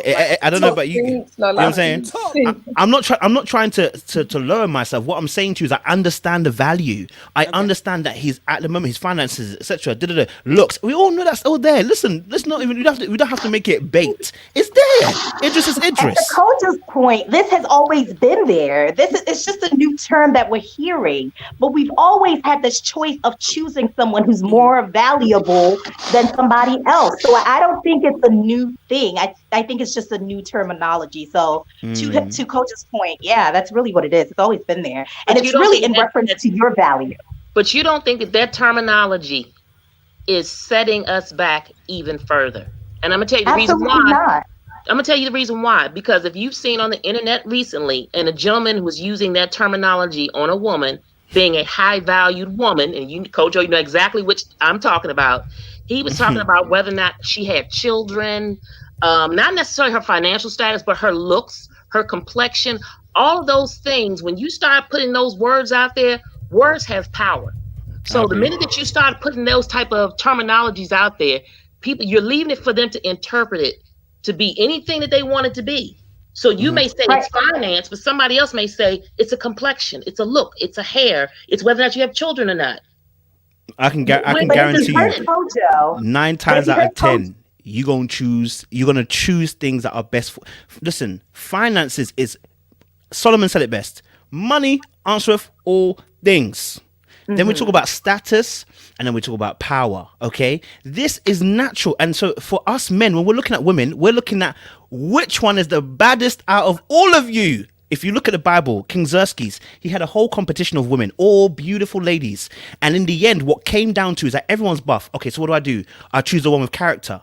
So the starting base is I can, if I have enough of a platform to choose as many women as I want, I'm going to choose the best one I can possibly get. You know, your money can only buy what it can buy. If you can't afford a Lamborghini, don't buy the Lamborghini. You don't buy it. You can't buy it. You ain't got the money for the Lamborghini. You go for what you can afford. And I think that's how dating works. But let me get Shanae in, because I've cut her off from there. Shanae, talk to us. We're discussing high value, I guess, but we're talking about Jay. You want to talk about Chris as well. Talk to us about Chris, because that's gonna filter in as well. This conversation is a good conversation, by the way. I love this. Thank you, Wendy. Thank you, Adra.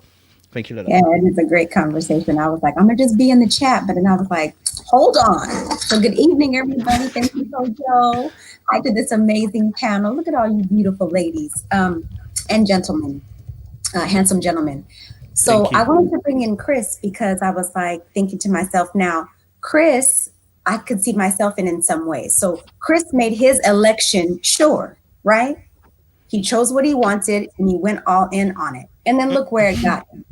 And I think the other night somebody called him a punk, and I was just like, "Ooh, so was I a punk when I did that in the past? Because I've definitely done that before. I saw what I wanted. It was presented to me as a viable option, and I went in on it thinking that so were they. And of course, in the end, ended up getting played. But I wanted to kind of touch that because, so like, what's the difference between Rashid and KG? Because KG chose what he thought, and what I believe at that time, Naya was making it seem like to him like she was on board. They were on the same page.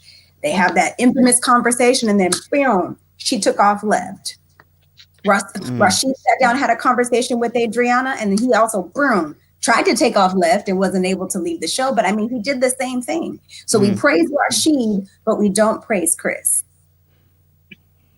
So I'm just wondering, what's the difference there? And then I also wanted to circle back, and I'm gonna just bounce out real quick. I wanted to circle back on, we were talking about, Rashid is the quote good guy. So can we just like level set? So what is the good guy now?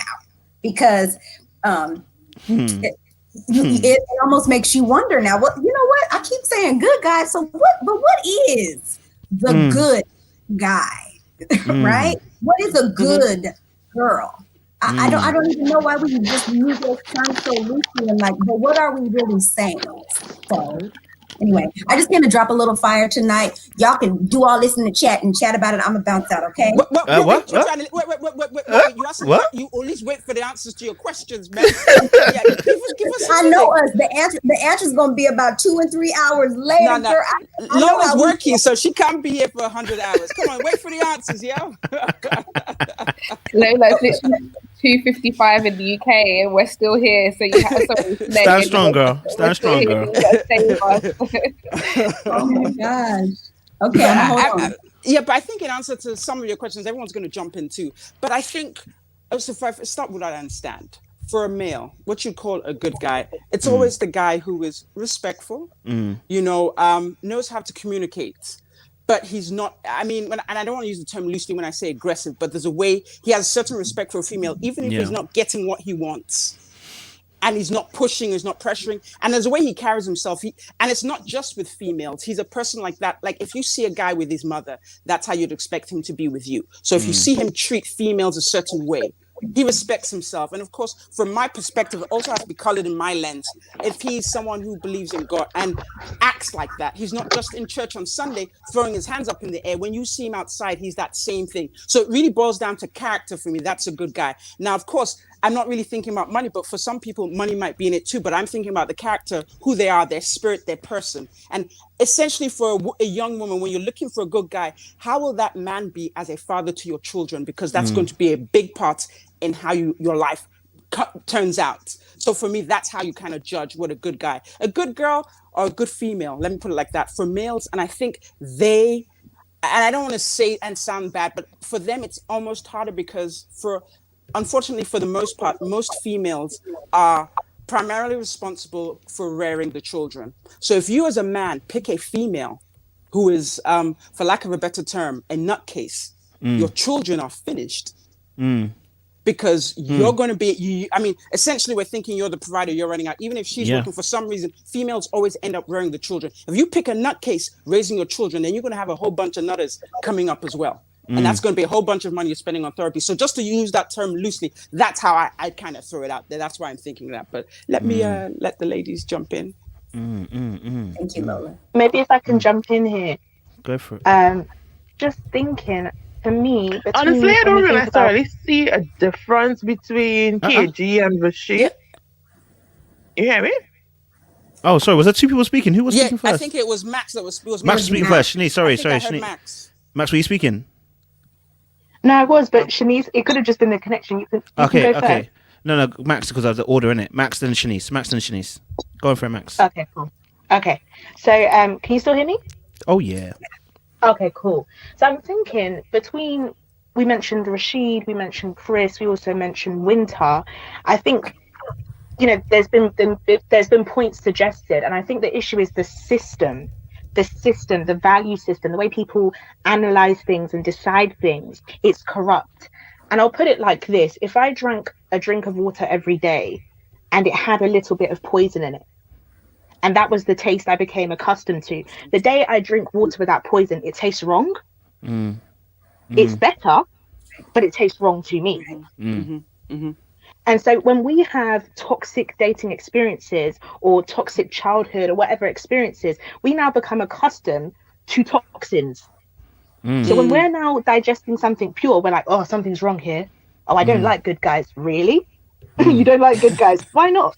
Because you're accustomed to toxins. So now you get a guy like KG on a show like this, and everybody's like, KG, to the bin. And it's like, KG, why would you throw KG to the... When I saw people calling KG a simp and a punk and stuff, I was so confused. I said, KG? Surely not. Like, KG, what's wrong with KG? But again, we're used to a different system. We're used to a corrupt system. So someone like KG doesn't fit. He was kicked out very quickly. Then you have someone like Rashid. Again, he wasn't received that well either, really. He ended up kind of left out as well. And I think the corruption of how Winter was painted was down to this idea of keeping a man. I think it was more seen as failure, Winter's side. And she kind of felt that burden of, no, I need to keep this up because I can't lose him. Because again, in women, we've got this idea planted of, I need to keep. Whereas Rashid, he doesn't have that burden. If you're not receiving what I'm putting out there, I step back. But as women, we feel, even though we're never told we're the predators, we still chase because we're told to keep. So it's a very weird ideology where even though we're not predators, once a guy should pick us, we've got to hold on for dear life. And so I felt like Winter was really struggling with that. She was like, well, how do I, how can I really let go of this? Right, exactly. So how can I really let go of this now? Because this situation is now for me to sustain once he has picked me. And that is killing us as women. That ideology that I have to now do everything. Now I've kindly been selected by this man to keep everything going. I have to keep the house in order. I have to keep the sex like this. I had to keep that's killing us as women. And I think that's why you get the variation. It's the different toxins. It's the toxic idea of keeping a man. It's this toxic idea of, oh, I don't want a guy like KG, which is crazy. And then you've also got Rashid, who kind of favorably fits into the system because it's like, well, we respect him when he bows out, even though technically everybody did the same thing, but they didn't get the favor. So I definitely think the issue is the system. And if we don't want to get caught up in it, as people who are now analyzing it, you have to find out what toxins you're used to. And you need to start purifying your own system, because if not, you would be like, sorry to use her like this, but Adriana kind of going after the thing that isn't that great for you and thinking that's the thing that I really need, when actually it's a dead end.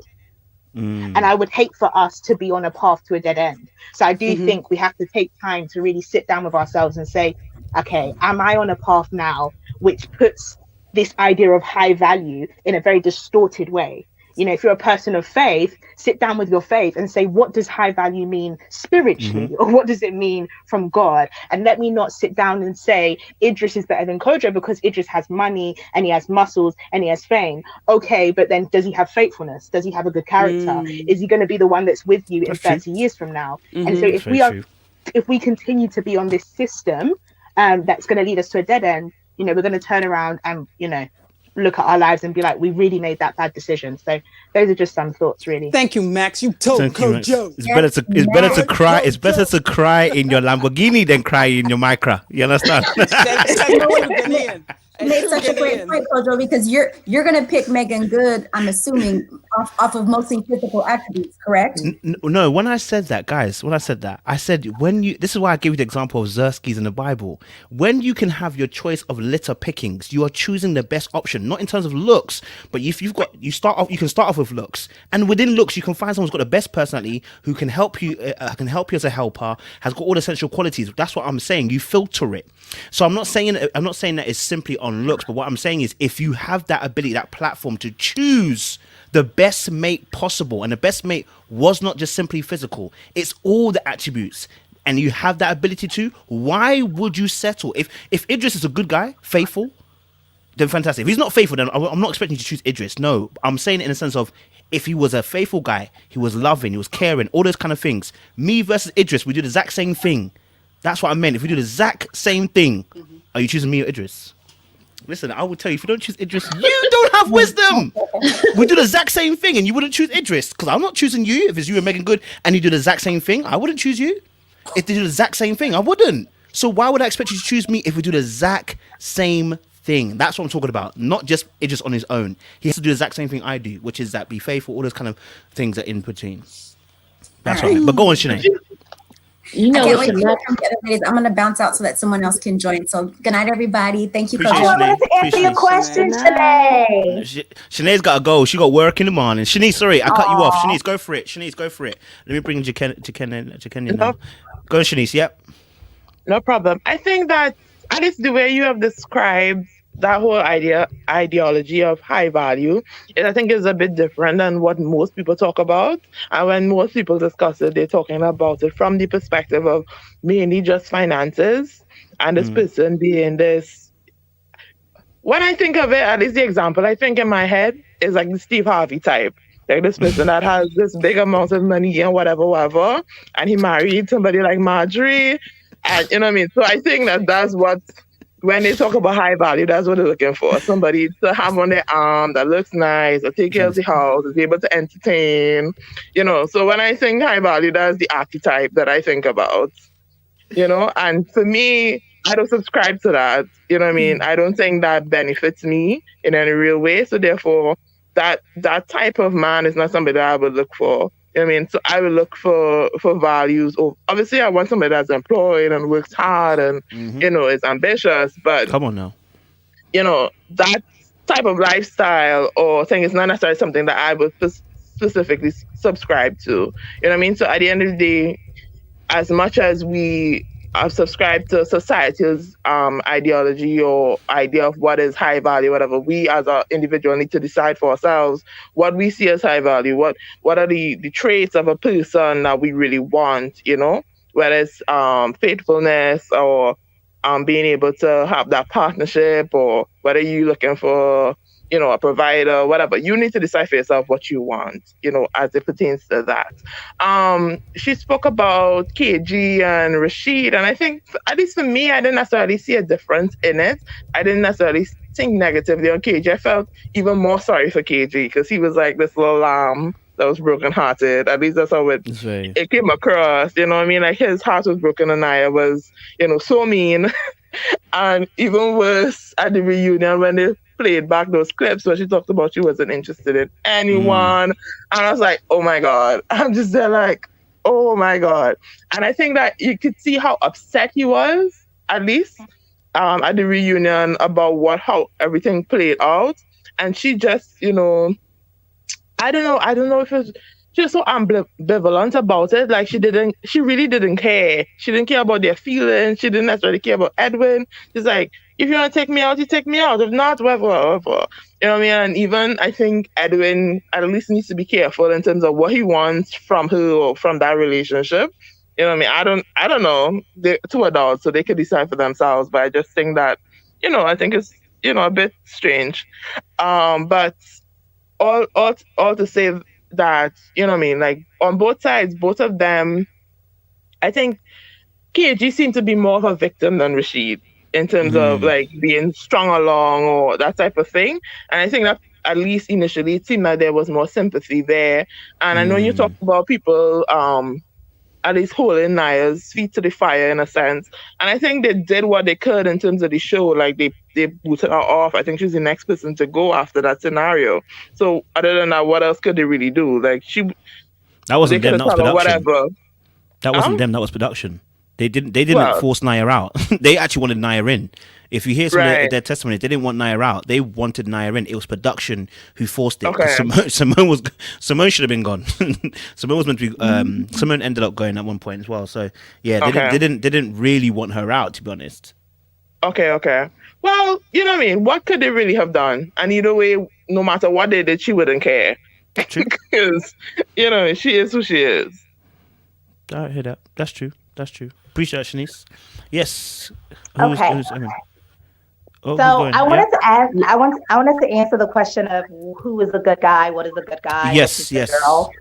To me, a good man is someone who protects a woman's heart. Right. All the other extra is like fluff. Like, you can think it's not fluff necessarily, but it's like it's individualized. But when a man protects your heart, then of course he's going to be faithful. Of course he's going to be trustworthy. Like, all these things will come into play. And I think we saw that with Rashid. Rashid was into Adriana, and so he was very gentle with her, right? And also, a man has to be a provider, at least in my opinion. And a good woman is the same, a woman who protects the man's heart. But because we are nurturers, right? Because we bring forth life, we kind of have this part to play in a man's life of bringing forth life. So a good woman is the kind of woman that brings life into a man's life. I don't want to say that twice, but you guys get what I'm meaning. Yeah. So that's my definition of that. And if you look at it that way, it's all encompassing. Now, when we go back to the high value, it is very, very important that you understand high value is your definition. Nobody gives you that definition. The man in the suit talking about a woman, the man who will not mention his name, you can't take a definition from him because you have to, first of all, see the source of the word. Like, is he high value in your opinion? If he's not, then nothing he says matters. It means nothing. So it really boils down to your definition of high value. What do you think high value is? Because at the end of the day, you're going to be the one sleeping in bed with that person. It's not going to be the unmentionable that we've been talking about. So I agree with that's that. my opinion. I like that. I like that. Sorry. I wanted your to point, add. I wanted to add to the conversation of value. Okay. I personally don't think it's a choice. I do believe at the end of the day, we all have free will and we make a choice, but we have to be cautious with the mindset. I know how to determine what value is and what it isn't. The scriptures say very plainly, it's not for us to direct our own steps. So looking at it from the standpoint of scripturally, the scriptures tell you what a high value person is, and it's not the superficial things. The scriptures actually say it's better for a poor boy. It's better to be a poor but wise boy than a rich king who does not have enough sense. Yeah, a foolish king who does not have enough sense to heed a warning. Yeah. And so I think we how people say, because it sounds good, oh, I want a quality woman. But then you see that their choices don't reflect that. And it's very plain, it's very clear, it's very simple. And so I think I wanted to address too earlier, there's a difference in my perspective between Winter and Rashid and even KG, even Simone too. I think all of us, we have to know what our boundaries are. And sometimes we can't speak to other people's allowances and what they'll allow because it's only by comparison to ourselves. What I have personally allowed myself in that situation or in that environment to go out at 3 o'clock in the morning with a man I barely even know? No, I wouldn't. But Winter would. And so when it comes to the things that we allow, and then it's like, it's weird because she allowed to be treated than less than for her enjoyment, or she thought that Jay would choose her, but then she expressed dissatisfaction when he chose Joy over her. But it's like she gave all her gold away. It's like, why buy the cow when you can get the milk for free, so to speak? And we know habitually we do not place a value or see worth in anything that comes easy to us at times. It's like we want to, especially men being, I've heard it, men like to chase women and they like to be hunters, and you get all deep into that. A man isn't going to pick, or it's very rare that a man will pick something that comes to him so easy. So I think that there was, to me personally, there was a difference between Winter and Rashid. It's like, I think Shanice commented on that. You could see that the dignity was kept intact, even with KG. It's like he was so dejected at the end. And me and my sister were like, wasn't this show like, we're talking like this show was as long as we were watching it. This show was only 3 weeks, I think, total, right? Yeah, something I think like that. altogether. Something like that. Yeah. Go for it. I see. Okay, yes. So it was short compared Very to the time short. we were watching. So it's really interesting to see it still have an effect. Maybe it was for the show, because we know this. People do stuff for production value and people do stuff for entertainment purposes. But to see KG still sitting there, it's like, was it really that deep? You know, and as it was stated, it's like, to be dejected over somebody, it's like, me personally, I would not feel so much for somebody who really didn't care about me. And I think that goes for all of us. If we see somebody who doesn't really care for us like that, it's like, okay, well, I'm going to heal myself and I'm going to get stronger because I know this person ain't it, you know? But seeing him come back to the reunion, it was kind of like he was still sitting there like, I'm sad about it. Mind you, Edwin, Naya is sitting there saying, no, I didn't really feel Edwin like that. And Edwin's like, I already know what I'm getting from her. And that's fine, because that was his conscious decision. He's involved and he's choosing what he wants.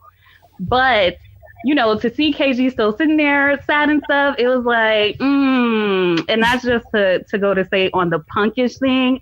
It's more so a reflection of him being still like dejected and just discouraged over the situation. It just seemed out of place. But everybody on the show, even during the reunion, was still pretty involved in this process. So yeah, that's pretty much it. If I can remember all my points. No, I appreciate you, Kenya. Thank you, man. Thank you. Kenya, just on your point about KG, do you think, because I was thinking the same thing, he was really dejected at the reunion, and do you think, you know, he made the comment about, I think he said something like he dropped the football or something, like there was a certain... Yeah. So do you think it's because he's blaming himself, that's why he's still in that space? I think with KG, I think that he's the type of man that he internalizes everything. I think that he's a person who sometimes he may even over evaluate himself. And that can be very detrimental. It's almost like a woman looking in the mirror and, oh, my hair's not right, my eyebrows, oh, this shoulder's bigger than the other. I think for a man that he's a very unique specimen, whereas he really evaluates himself to his own detriment. I agree that. I do. I think for me, watching KG, I've got no problem with him feeling the way he felt. You know what I mean? Because we as someone put there as well, we feel a certain way when when Carfani did what he did to Adriana. Why would she expect loyalty after 3 weeks? But that's what's happened, right? But the truth of the matter is, although it was only three or 4 weeks on the resort, letting you know you're there filming with these people for 12, 13 hours a day. It's not 3 weeks. 3 weeks in our lives is not their 3 weeks. You know what I mean? Like, you're in, like, it's an intense amount of time that you're spending with people. So those 3 weeks have actually, it's almost like you're knowing people like 3 or 4 months, because you spend that much time with them, you get to know them, their ins and outs and stuff. So it's a much more longer time in that respect. But at the same time, personally, if I was KG, I wouldn't be looking dejected. I'd be looking pissed. Do you know what I'm saying? And that's the way he's in. And I heard what Wendy's saying. I heard him as well when he said, that he was saying about how he dropped the ball. And I was like, where did you drop the ball? And I was like, bro, you didn't drop the ball. This was your truth. And your truth, unfortunately, was not accepted by this woman. You didn't drop nothing. But he saw it as a thing that killed him. And I was like, no, it didn't kill you, bro. This is the thing that was your truth. You should have held on to it. And I think I saw that also whilst he was at the resort. Instead of going, listen, look, I said pay the mortgage and the light bill. What's wrong with you? Why are you getting stressed about it? If you don't believe it, let's go our separate ways. But then he went back to the girls, and then the girls told him, listen, no, you shouldn't be saying that. And I was looking at him like, bro, listen, this is going to kill you, because now you're not true to self. True to self is you want the woman to find you. Fine, if that's your truth, I don't agree with it. But if you want that to be your truth, hold it down. Because it's less attractive you doing flippy, floppy, and you're willing to bend for every woman that comes your way. That, for me, was where I was having an issue with KG. So when I saw him sitting there dejected, of course he was sitting there dejected, because he really believes that what he did cost him Naya. No, Naya was always going to choose the path she was going to choose. If that one conversation caused her to let her dip to Edwin, just that one conversation, bro, she was never really there for you in the first place, bro. You know what I mean? So he's got I don't know how to say this, but probably Wendy said it, but he internalized a lot of things, and then it makes him dejected. You know, he goes almost into that inner state where he's feeling sorry for himself. That's it. He goes into feeling sorry for, and that isn't attractive. You know what I mean? So yeah, I personally, I don't know if anyone else wants to contribute. Can I go, Wendy? Oh. Wendy, I saw Wendy first. Sorry, Wendy, go for it. I wanted to make this quick point about time and the fact that they were there for 3 weeks. To Kalafani's defense, and I must say this, with men, even when they call you, if they miss 3 days, to them it's like a day. If they haven't seen you in a week, okay, it's been a few days, maybe 2 or 3 days. So we got to keep in mind too that a man's time frame of him falling for you is totally different from a woman. But to a woman, 24 hours is literally 24 hours. Matter of fact, 24 hours is like 2 days. But for a man, Kalafani was still on real world time. So when he was getting to know Adriana, yeah, he was spending a lot of time with her. But to him, it may have felt like a couple of weeks, maybe even a week. So he liked her, but he wasn't on that kind of time frame that a man would normally be on in order for him to really fall for her the way that we feel like he should have fell for her.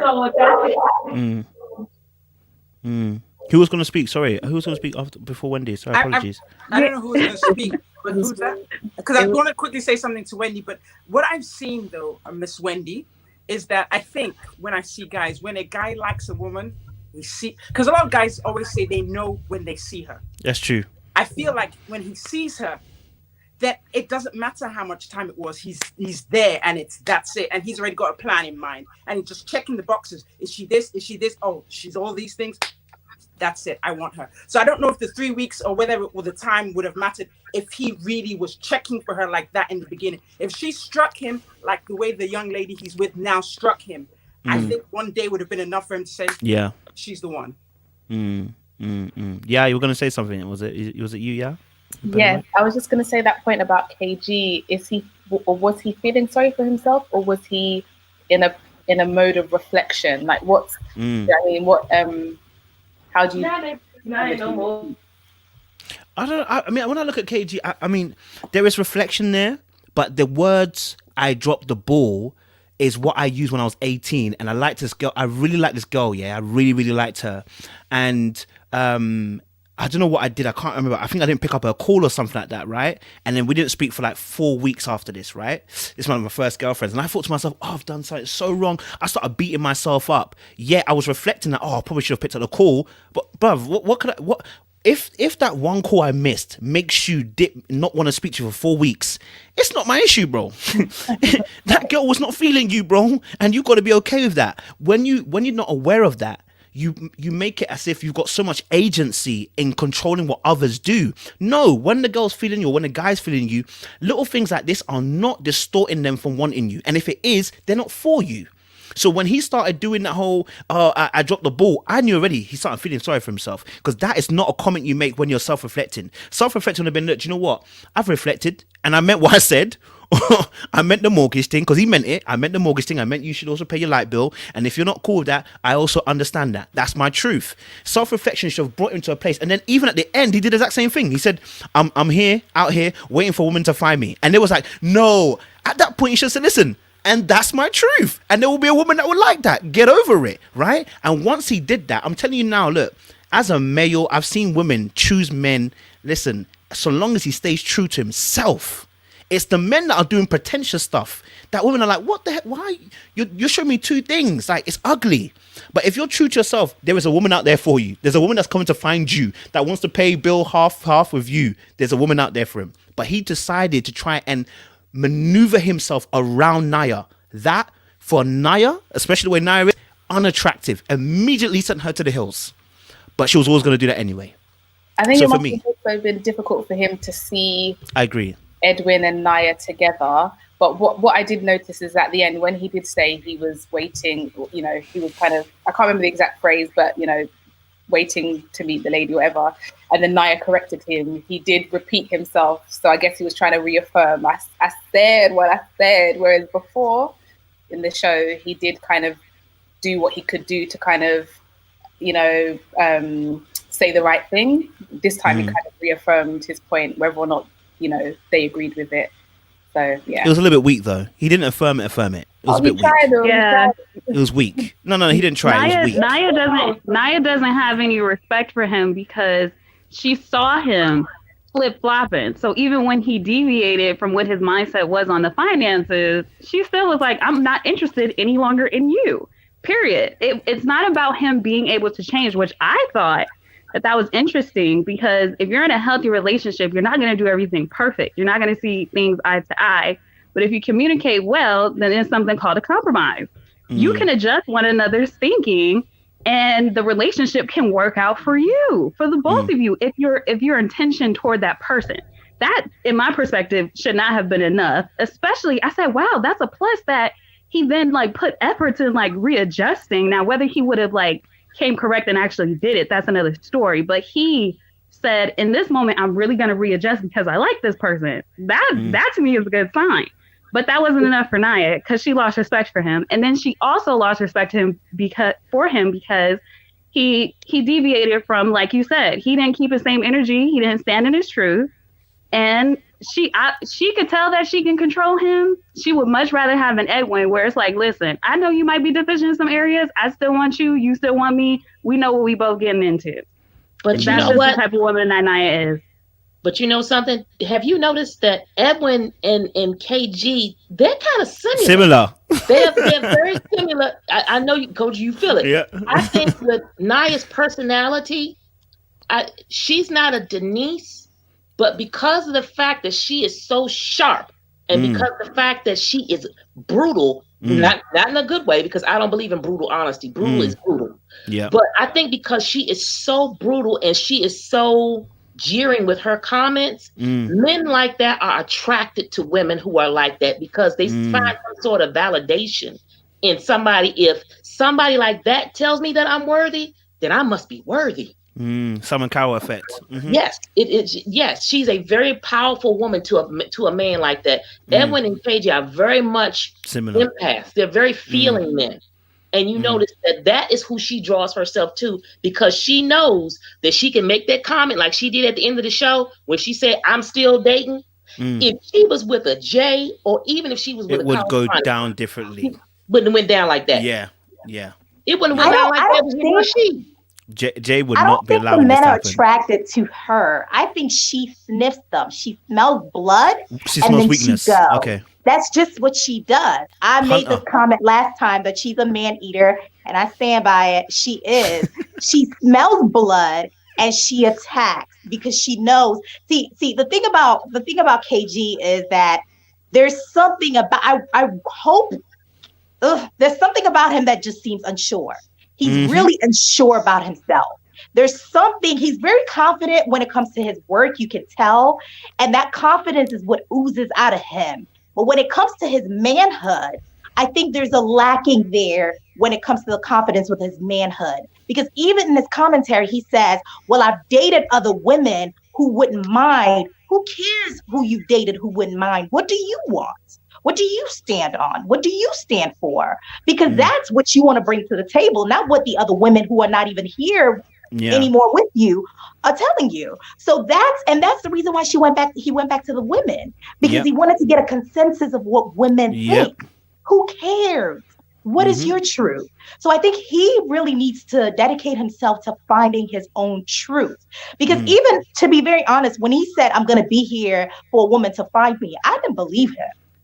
I didn't, because he's a man. He's not going to sit there and let a woman come find him. I mean, unless he's talking about somebody sliding his DM, then maybe. But like, he didn't sit there for Naya to come find him. He went to Naya.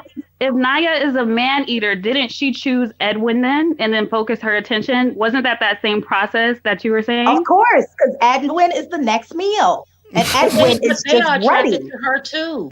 So she chose KG. One at a time. So it is that same process even with KG. I said, wow, he did say, I want to be found. And I think that happened with him and Naya too. If your description of her being a man eater is correct, we saw that demeanor in her. She gravitates towards those who only show her attention. She saw his attention. She's a man eater. She put her claws into him until she was done. So she chose him, and he's fine with that because he actually wants to be chosen. But you get men like that who seek those kind of women out. They want to be with a woman who, I'm not going to say wears the pants. I don't like that phrase. But you have women, was married to one, that's the reason why I can speak on this. You have men who seek women out who have that, they take control pretty much in every aspect of their life. And they gravitate to that and they lock onto it. It's almost like a comment that I made about people latching onto your joy. They see that you got joy and they latch onto it and they want to suck you like a vampire. You have men who have that vampire mentality where they want to suck the strength out of you. Not saying that she's not a man eater, but you have men who like women who are like that because they don't want to have to do the work. They don't want to have to work too hard in a relationship. Look at how Edwin was feeling. Wait a minute. Look at how Edwin was feeling joy. I mean, he was really, really feeling joy, right? Jay, he had his hooks into it, but the thing is that Edwin, he gonna do a little bit of work, but to a certain point, it's like, and it wasn't even about fighting for her. He's just not that type of. He's not built like that. Some men are just not built like that. And just because they are a man, that does not mean that they won't just sit down and let moss grow under their butt. You got some men who will. They will sit back and they will let a woman come to them. Yeah, that is true. I agree with that. I think Lola wants to add as well. I want to even say as well. I think when I look at KG and Edwin, their answers were very similar. Just that Edwin's, I think Edwin's got a bit more in terms of pursuit compared to KG. If I'm honest with you, KG seems like he wants to be passive. That's what it looks like. Whereas I think Edwin's got a bit more of that pursuit. But the core of the two of them are very similar. They're willing to be bent. And so I think that with Edwin, when he saw Naya, I don't know, maybe they've got some, and someone keeps saying there's like the trauma bonding. There's obviously some kind of some click there. But I think with Edwin, the way he covered her, and this is what I would say, when he was on the reunion, he covered her, right? And he made excuses as to rationalize what he was seeing on the screen. The brother was clearly affected by what he was seeing on the screen. If you watch his body language, he was looking at it like, what's going on? At one point, Naya's looking at him laughing, and the camera pans to him, and he's still like, he's looking at the screen. Yet you said you had a conversation. So how is it you're still stressed? So I think with Edwin, when you haven't done the work in yourself, right, your value of how you see yourself sometimes can be very distorted. And Naya could be a great option for him because that maybe matches your perception at that time as being valuable. I'm willing to understand you, Naya. You're giving me a different perspective to what everyone else is giving for me. When you sometimes feel like you're special because someone's giving you a different flow, they're going to give you the exact same flow. They're about to give you the exact same flow. It just looks like at the beginning they're different to everybody else. And it's like, oh, I'm special because I've seen a different side of you. No, she's going to be the exact same way with everybody else. It's only a matter of time. But I just feel like there's no difference between KG and Edwin when it comes to the way they're perceiving it. But I really think that once Edwin gets healed, there's no way he wants to chill with Naya anymore. But I think still the brokenness is still talking majorly. Whereas KG, he just carries a lot of passivity. He carries a lot of passivity. I'm going with the flow, but there's no real direction when it comes to the woman. And I think that's where it's a bit like, that's why he gets caught up with certain things. There's no direction. So then therefore there's no specificness of when it comes to your woman that you're choosing. Because after a while, when you've seen that, he should have been like, okay, cool. Why am I trying to change my truth for her? And like, I think Wendy put it correctly. There are men that are willing to submit themselves under a woman, whether that's right or that's wrong. That is what there are some men that are like that. But go on, Lola, you're going to add. Yeah, I was actually going to say, I was intrigued by that comparison, Miss Wendy, because it makes sense when you think of KG, Chris. He definitely looks like the type, particularly in his demeanor. Of course, he's always trying to make up for it. He looks like the type that definitely is looking for someone to drive the car while he can just chill in the passenger seat. Because he'll say something that makes it look just like that and maybe try and scurry back. But with Edwin, I'm not sure, because there's some flashes of him where you'd see certain things where he'd take charge, but there is confusion for me as to what he's seeing in Naya, because I mean, it's not like she's dropped. I'm not calling her ugly or anything, but not dropped. Like, I'm not sure how she's got her claws in him, because definitely during the reunion, she had said something about, she'd mentioned his name as well, about whether she didn't like him or she was attracted to him. So how are you, like that enough, that alone is enough to just say, that's it. So I don't know. I feel like there's something else going on that we don't understand. You know what it is? I can tell you what it is. It's because, keeping in mind, Edwin was military for a long time. Yes. And like he said, he suffered from PTSD. Yes. And Naya has almost this drill sergeant demeanor about herself, where she says yes, she says no, and you do it, and there's no talk back. There's no talk back. Wendy. Having someone be a drill sergeant. Yes. And that's familiar for him. That's familiar. Take your offering today. That makes sense. Because I was wondering, I'm like, I know he's got some stuff to work on, but really that? Like, bruh. But that makes perfect sense. It brings it's familiar. He doesn't have to do the work he thought he had to do. She is. That broke my heart. PTSD. She does. And like, I mean, she represents his PTSD. And realistically, if you look at the reunion, Edwin did manifest the same demeanor as KG, if you really look at it. Because the thing is, the whole time when every time they get ready to cut to commercial break, and she kept saying, yeah, I am seeing somebody. I am.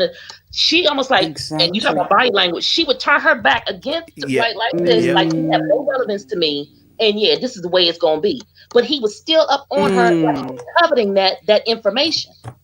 But that comes from him being in the military and from him used to taking orders. And then no matter what, you are going to be loyal to the subject. Of course, you take orders, you don't question them. And let that be an example for us, because the people we pick will actually help prevent us from healing. Because right now, he set himself back at least a year.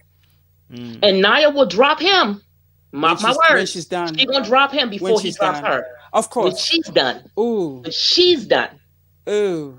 He's not done. He's not the type of man that will be done. That walk away. She has to be done with him. and she's gonna dog him out. But when she finished with him, he gonna remember who did that to him, and he's gonna meet another woman who's just like that. He's gonna be attracted to another woman who does that until he heals. Yeah, he's military and police, so yeah, he's used to taking orders. He's a man who takes orders. Damn. Run away from the men in uniform. Then write some notes. Well, I mean, it depends, because some guys are very drilled. So, like they want.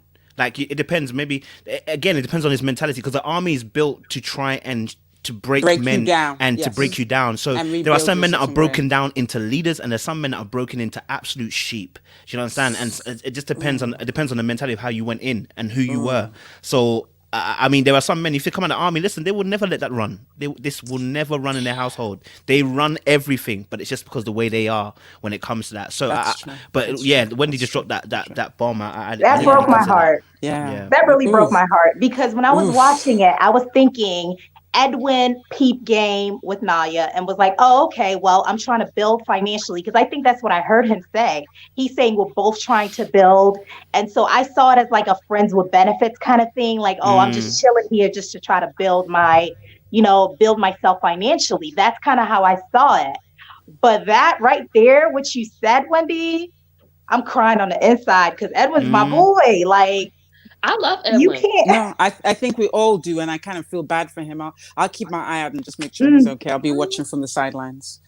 Man, I love Edwin, but been there, done that. I know exactly. I see it. I see it so crystal clear that they are one and the same. They the same dude. They just carry themselves a little bit different.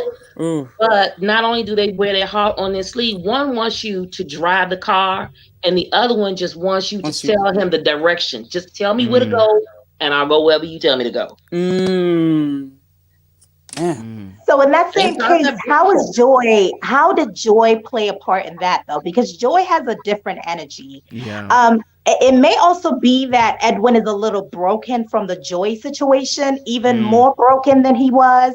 So it gives them that opening for Naya to come in, because he did not show that when it came to Joy. Like he wasn't like a tell me where to go, give me direction kind of person. He wanted to up his game. Yeah, he was working his game. Although his game was his own, it was still game. But he was that way with Joy. Remember, every time when Joy would talk to him and instruct him about neading to go get counseling, and would give him instructions as to what he needed to do to correct his life, he went with the instructions. So she had a different way of doing it. She had a more classier way of doing it. And whether he knew it or not, he was still driving the car. She was still giving him directions. Remember, Edwin wants you to, he want to be the passenger. I mean, not Edwin. He wants to be the passenger. Edwin wants direction. But he'll drive. Yeah. So he would flex whoever he's with. Direction. Damn. I'm just soaking this in. I know, right? Kojo, you like to drive? You like to drive? I like to drive. You know what I'm saying? I like to drive. I like the partnership stuff. Do you know what I'm saying? But you know what? This is some good stuff. And those are the type of men. But see, this is the thing. Remember when we were talking about good guys to Max and Ya and the ladies? Forgive me, y'all. I'm old. But this is where I was talking about with that good guy thing that Kojo made a video about. They're both good guys. But when you say good guy, you really got to figure out, are you talking about a standard of man, which we should expect, a standard? Or when you say good guy and you picking out all these things, both of those men are good men, but they can also use that to manipulate you too. Because imagine dealing with an Edwin when something don't go right, and because you're a leader type of woman, see, that's the type of man to sit back and go, see, you didn't have to do that. It went wrong because that's what you said you wanted to do. You just wanted to do that and have your way. You have men who will manipulate you that way because of the fact that they gave you the keys to drive the car. So the minute that something go wrong, it's always your fault. And then people will turn around and say, oh, you so lucky to have him. but they don't understand how he manipulated in the background. And men, some men who are like that, they like that. They like looking like, oh, I'm the good guy. She's so lucky to have me. That's another form of manipulation. That's true. Or goes the other way. Adam, They Adam blame did themselves. it to Eve. What? Adam did it to Eve. I said Adam did it to Eve. It was Mac, I've got no money left. Look at the decision. Look at the decision that you made. But at the end of the day, if a man allows a woman to lead, the responsibility still falls on him, because men were created to take the lead. That's the role. So even though he did say and he felt it in his mind, that's not the reality. And from God's standpoint, that doesn't even matter. You know, if a man gives a woman the keys to the car and the car crashed, it's his fault still. And to your point, thank you, Miss Wendy, for bringing that out. Excuse me. To your point, that what you just said as far as Adam and Eve, remember what Adam said. It's a woman that he gave me. Pointing the finger. And the Bible says, it's the woman. Look, it's that woman you gave me. Hold on. God gave you the command. He didn't give it to Eve. He gave it to you. So you were supposed to be the head of your household. Yeah, that's right. Come up and they will hit you with, as you know I'm trying to say name, Miss Jones. As you said, you're gonna have men who are going to come that way, and they're gonna do that to you. That's an Edwin, and that's a KG type of situation. Oh, that's deep, sis. Thank you, Miss Wendy. Thank you, baby. I'm sorry I can't say your name right. It's okay. It's okay. This is some deep stuff, boy. I personally wouldn't choose. I personally would never choose an Edwin or a KG for that very reason, Miss Wendy, because I've seen it. I've seen it happen to my family members. I've seen the roles so displaced and so much frustration. I mean, sometimes in this day and age, we think that submission means complete dominance and just abuse, because people take it too far and they abuse authority. But when you look at the manual of how humans were programmed, it's like animals have instinct, and humans, there are certain laws set in place that we don't see, like gravity. It's just what we were created to be and do. And if we go into these roles willingly, with the help from God and his Holy Spirit and his word, then it'll benefit us. But if we deviate from that course, it's not going to be a good experience. So I would never choose an Edwin. It's just, I lose interest at that point. If I see that I can manipulate you as a woman, if I see that I can be an opportunist and control certain things that aren't in my pay grade, I lose interest immediately, because I know that that's not natural for me. That's not my role, even though the women in my family are very dominant. But I choose to be intentional about that. Yeah. But it's the difference between being submissive and being subservient. We were made, the Bible tells us to be submissive. We are supposed to submit. But being subservient means to be up under somebody's thumb. We're not meant to be up under somebody's thumb. So a lot of times women get that whole thing confused. I'm not submissive. Let me tell you something. I get married again, I'm the most submissive wife you gonna want to meet. Okay, I'm gonna submit because I don't want to drive the car. But being subservient, I don't want to be up under anybody's thumb. So we even have to change the narrative of how we use that. We use that word incorrectly. Max, sorry, Angela. Max was going to say something. Sorry, I've cut off a few times. No problem. And then I'll let you go after. Go for it, Max. Yeah, my point was on KG, but now the kind of light we're shedding on Edwin's really been making me think, because actually the whole way Edwin has kind of navigated the process was like a battle. If you actually look at it, it's like he's always fighting, and it's like once Joy left, he's like, okay, no more fight now. We're done here. And it is interesting because then it's like he just picks someone else to fight for, or fight, I don't know, or defend. Because even at the reunion, his body language, the way he was like holding Naya, and the fact that he was always coming to her defense, is really interesting. That it's just like something can be so intrinsic that you don't even really deep you're doing it. And unfortunately, I know some of the comments about Naya being maybe a manhunter or whatever, or eater, I think she is much better at spotting men like KG and Edwin, and they are not even onto what she's onto. Like her level of insight and her level of understanding of how to kind of interact with these men is completely different. And the point I wanted to make on KG was one that was made earlier about him being uncertain in his manhood. KG is very much like water. He just takes the shape of whatever he finds himself in. And you can see a lot of the time KG is just guessing. He's just guessing. He's like, okay, let me try this. Is this working? Oh, she likes this. Okay, cool. And let me try that. Is it working? No, it didn't work. It didn't work, guys. What do I do? What do I do? And he goes and holds a town meeting to find out what he's done wrong, because he's constantly just guessing and trying to stay on top. And I think what I've really felt sorry for KG when they were in the reunion, and he compared the kisses that Naya gave Edwin and he had with her. And he was like, oh, so I see you guys were kissing like this, and I was just getting little pecks. It's like he's so unsure of himself. And I think that's why when the Naya thing went wrong, he just had to shut down, because it was just like, I'm already so shaky that this thing has just blown me. And unfortunately, Naya came back and she wasn't really that remorseful, wasn't really that sorry, didn't really have that much to say about anything. And he just took it. And at the end, I think he went up to talk to her and she was like, oh, you know, me and KG, we're fine. They're fine because she calls the shots. Yeah. Because if she tells him to be fine, he has to be fine.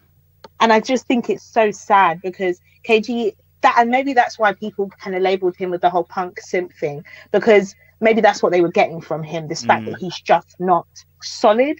And I don't think that's something we should belittle him for. It's something, you know, maybe I don't know why he's like that. Obviously, that's his own story. But I do think we as people have to be better to encourage and nurture people who we see who are struggling in their identity, and not just push them down when someone's already kicked them down. Like, you can see how hard this situation hit KG.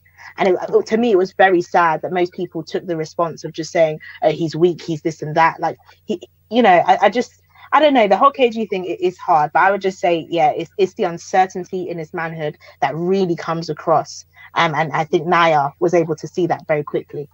Just before I let Adjoa go as well, the thing about KG that's really interesting is that, you know, I did a video about good guys finish last. This is what I meant by when I'm talking about KG's energy. There is a lack of boundaries in terms of how he operates. This is why Naya's playing. There is no boundaries, right? And very much, I see myself a little bit of myself in KG, my younger self, which is that I'm an emotional person. I care about everybody, but there is no boundary. It's like, you can do anything to me. And it's like, oh, why did you do that to me? I would never do that to you. But listen, there's people out here who are crazy. I don't know what about you, but you need to have boundaries, because not everybody sees it that way. It's sad. And it's not nice to say, but even as Christians, we need to have boundaries. I'm sorry, listen, not everybody here is the nicest of peoples. You understand? As a human being, we all have our weaknesses. Do you know what I mean? So what you have to do is put into place these boundaries. If you have put those boundaries in place, Naya couldn't do what she was doing. You know what I mean? And that's what I was saying about sticking close to your truth, because when you come into your own and you understand, hey, look, do you know what? This is my truth and I stick with it.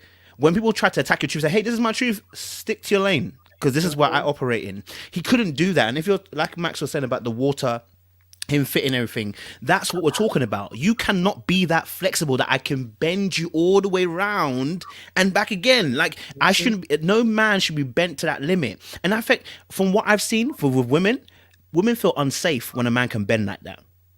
Do you understand? Because if that can bend you like that, the other men out there can bend you like that too. You understand? So how are you going to protect me?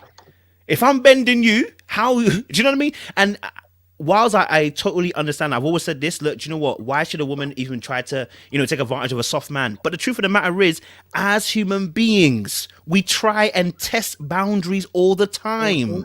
You know what I mean? So it's important as a male that you stand firm in your truth. When you stand truth in it and you set boundaries that, hey, this is what I can accept, this is what I can't accept, it allows those who are not about to play by the rules to get lost. Yep. Naya's not playing by the rules. Edwin's here allowing it to happen because he's also too boundaryless. That's the problem. These guys have not having the boundaries, and it comes with taking a look at your own actions and saying to yourself, I can be kind and I can be nice and I can be emotional, but I must have my limit. And there must be a part where I say to you, listen, hey, you're stepping over my toes now. It's people pleasing, a lot of it. It's people pleasing. You want to people please. So Adjoa was going to say something. Also, Adjoa was going to say, apologies, Wendy. I'll let you go after Wendy. Okay. Yeah, I absolutely agree with that. I think that is people pleasing. Sometimes you feel you're being nice when really other people are seeing weakness. And so they gravitate towards you and they pounce on that. But what I wanted to speak on was the submission part. I think that sometimes we really misconstrue that. Submission really is you submitting to the man and the man submitting to God. So there are levels to it. I'm not just going to submit to you if you're just over here just doing whatever you want to do. So I think it's not just you just allowing someone to control you anywhere you go. It's that person is also under the authority of someone else. And if that's how it flows, then you're secure, he's secure, and your whole household is secure. So that's really what I wanted to say about submission when it came to that. Yeah. Appreciate it. Go on, Wendy. But to your point, that's what when I speak of submission, I'm talking about biblically, because the Bible talks about Christ being in submission and the congregation being in submission, and the different roles that people play as far as what it means to submit. What I wanted to answer was somebody over there, Great Scott, thank you, was wondering why I wasn't still married. I have no problems in answering that. I got married when I was 19, and I married an Edwin. That's why I'm not married anymore. So the thing is that a wonderful person, love him. I would die for my ex-husband. I would die for that man. That's how great he was. He's a great person. But the thing is that though that type of mentality, it carries itself off into other aspects of life. To your family, dealing with family. It can cause a rift in the relationship, finances, children. There's so many other things that leads into. That's not to say that the marriage ended on a bad note. It didn't. We were very amicable with each other to this day, and he's remarried. But he was very much an Edwin, and with my personality, that wouldn't work. Yeah. And at 50, I think totally different than I did at 19. I agree with that. I rock with that. Yeah, I appreciate. So hopefully that answered your question, Great Scott. I appreciate. You didn't even have to even answer that, sis. But I hear you. I respect that. You know what I mean, you didn't have to. Yeah, but no. I mean, this is because this is a real conversation we're having. Like, we're really talking about, and I hope if some guys watch this, like, because like I said, I'm telling you about a transition that happened to me. You know what I mean? Because the way that I am, I naturally attract narcissistic women who take advantage and manipulative, because my nature is to look beyond your actions and say, oh, but no, there's a reason why you're acting that way. No, there's a reason why. That's why I said when I saw Edward, I said, no, I know exactly what that is, bro. That is not you being a good guy. That is you trying to look beyond and not actually stating the actual facts. You are not a savior. You are not Superman. You are not Jesus. You are not their God. They need to heal on their own. See, if I saw Naya a few years ago, I'd have been like, oh, do you know what? I would have been attracted to Naya, because I'd have been like, actually, do you know what? Secretly behind what's running behind is that I can solve your problems. If you're with me, I can change you. If you're with a good guy like me, you will no longer be that bad girl that you are. Right? And that's what's running in the background. And then it affects how you choose. But then when you get into a relationship, you can be like, then you're gonna have to submit yourself as a man, because you've chosen that woman. You're trying to understand her, right? So now what happens? You end up submitting yourself for the whole relationship, but now you are feeling stank, you're feeling angry, before you know it, you can do something stupid because you've let it build up, resentment's growing, right? And so a lot of guys who are good quote-on guys are in that bracket. They're in that bracket of not being able to express how they truly feel. They're compliant to you in public, but behind the scenes, they don't feel that exact same way. And two, a lot of them they people please because they don't know how to express what they feel. And they don't know how to, like I said, set the boundary as well. So all of this is what I'm seeing Edwin, and when I saw Edwin going after Niall, I was like, bro, you can't save this one. All that protection you were doing, he was like, and the way he really rationalized it is what scared me. He was like, I know what you guys are seeing on the screen, but I see differently. And that is where it starts. It's like, I see differently to you. No, you don't. You see what we see. You see exactly what I see. And so you end up in relationships with people that are manipulative, that are abusive, that can be tendency narcissistic. And you are a good guy, or if you're a nice guy, if you want to call it that, but you're also a problem. You're not doing your job to its fullest capacity. You know, there's managers at work, right? That you know, and let me tell you why it's a problem. When the ship is going down, there are certain managers that you know when they say, we got this handled, you trust them. There are certain managers that said it's going down, you're like, they can't lead. There's no way we're not gonna wait for you to be in charge because you will kill us all.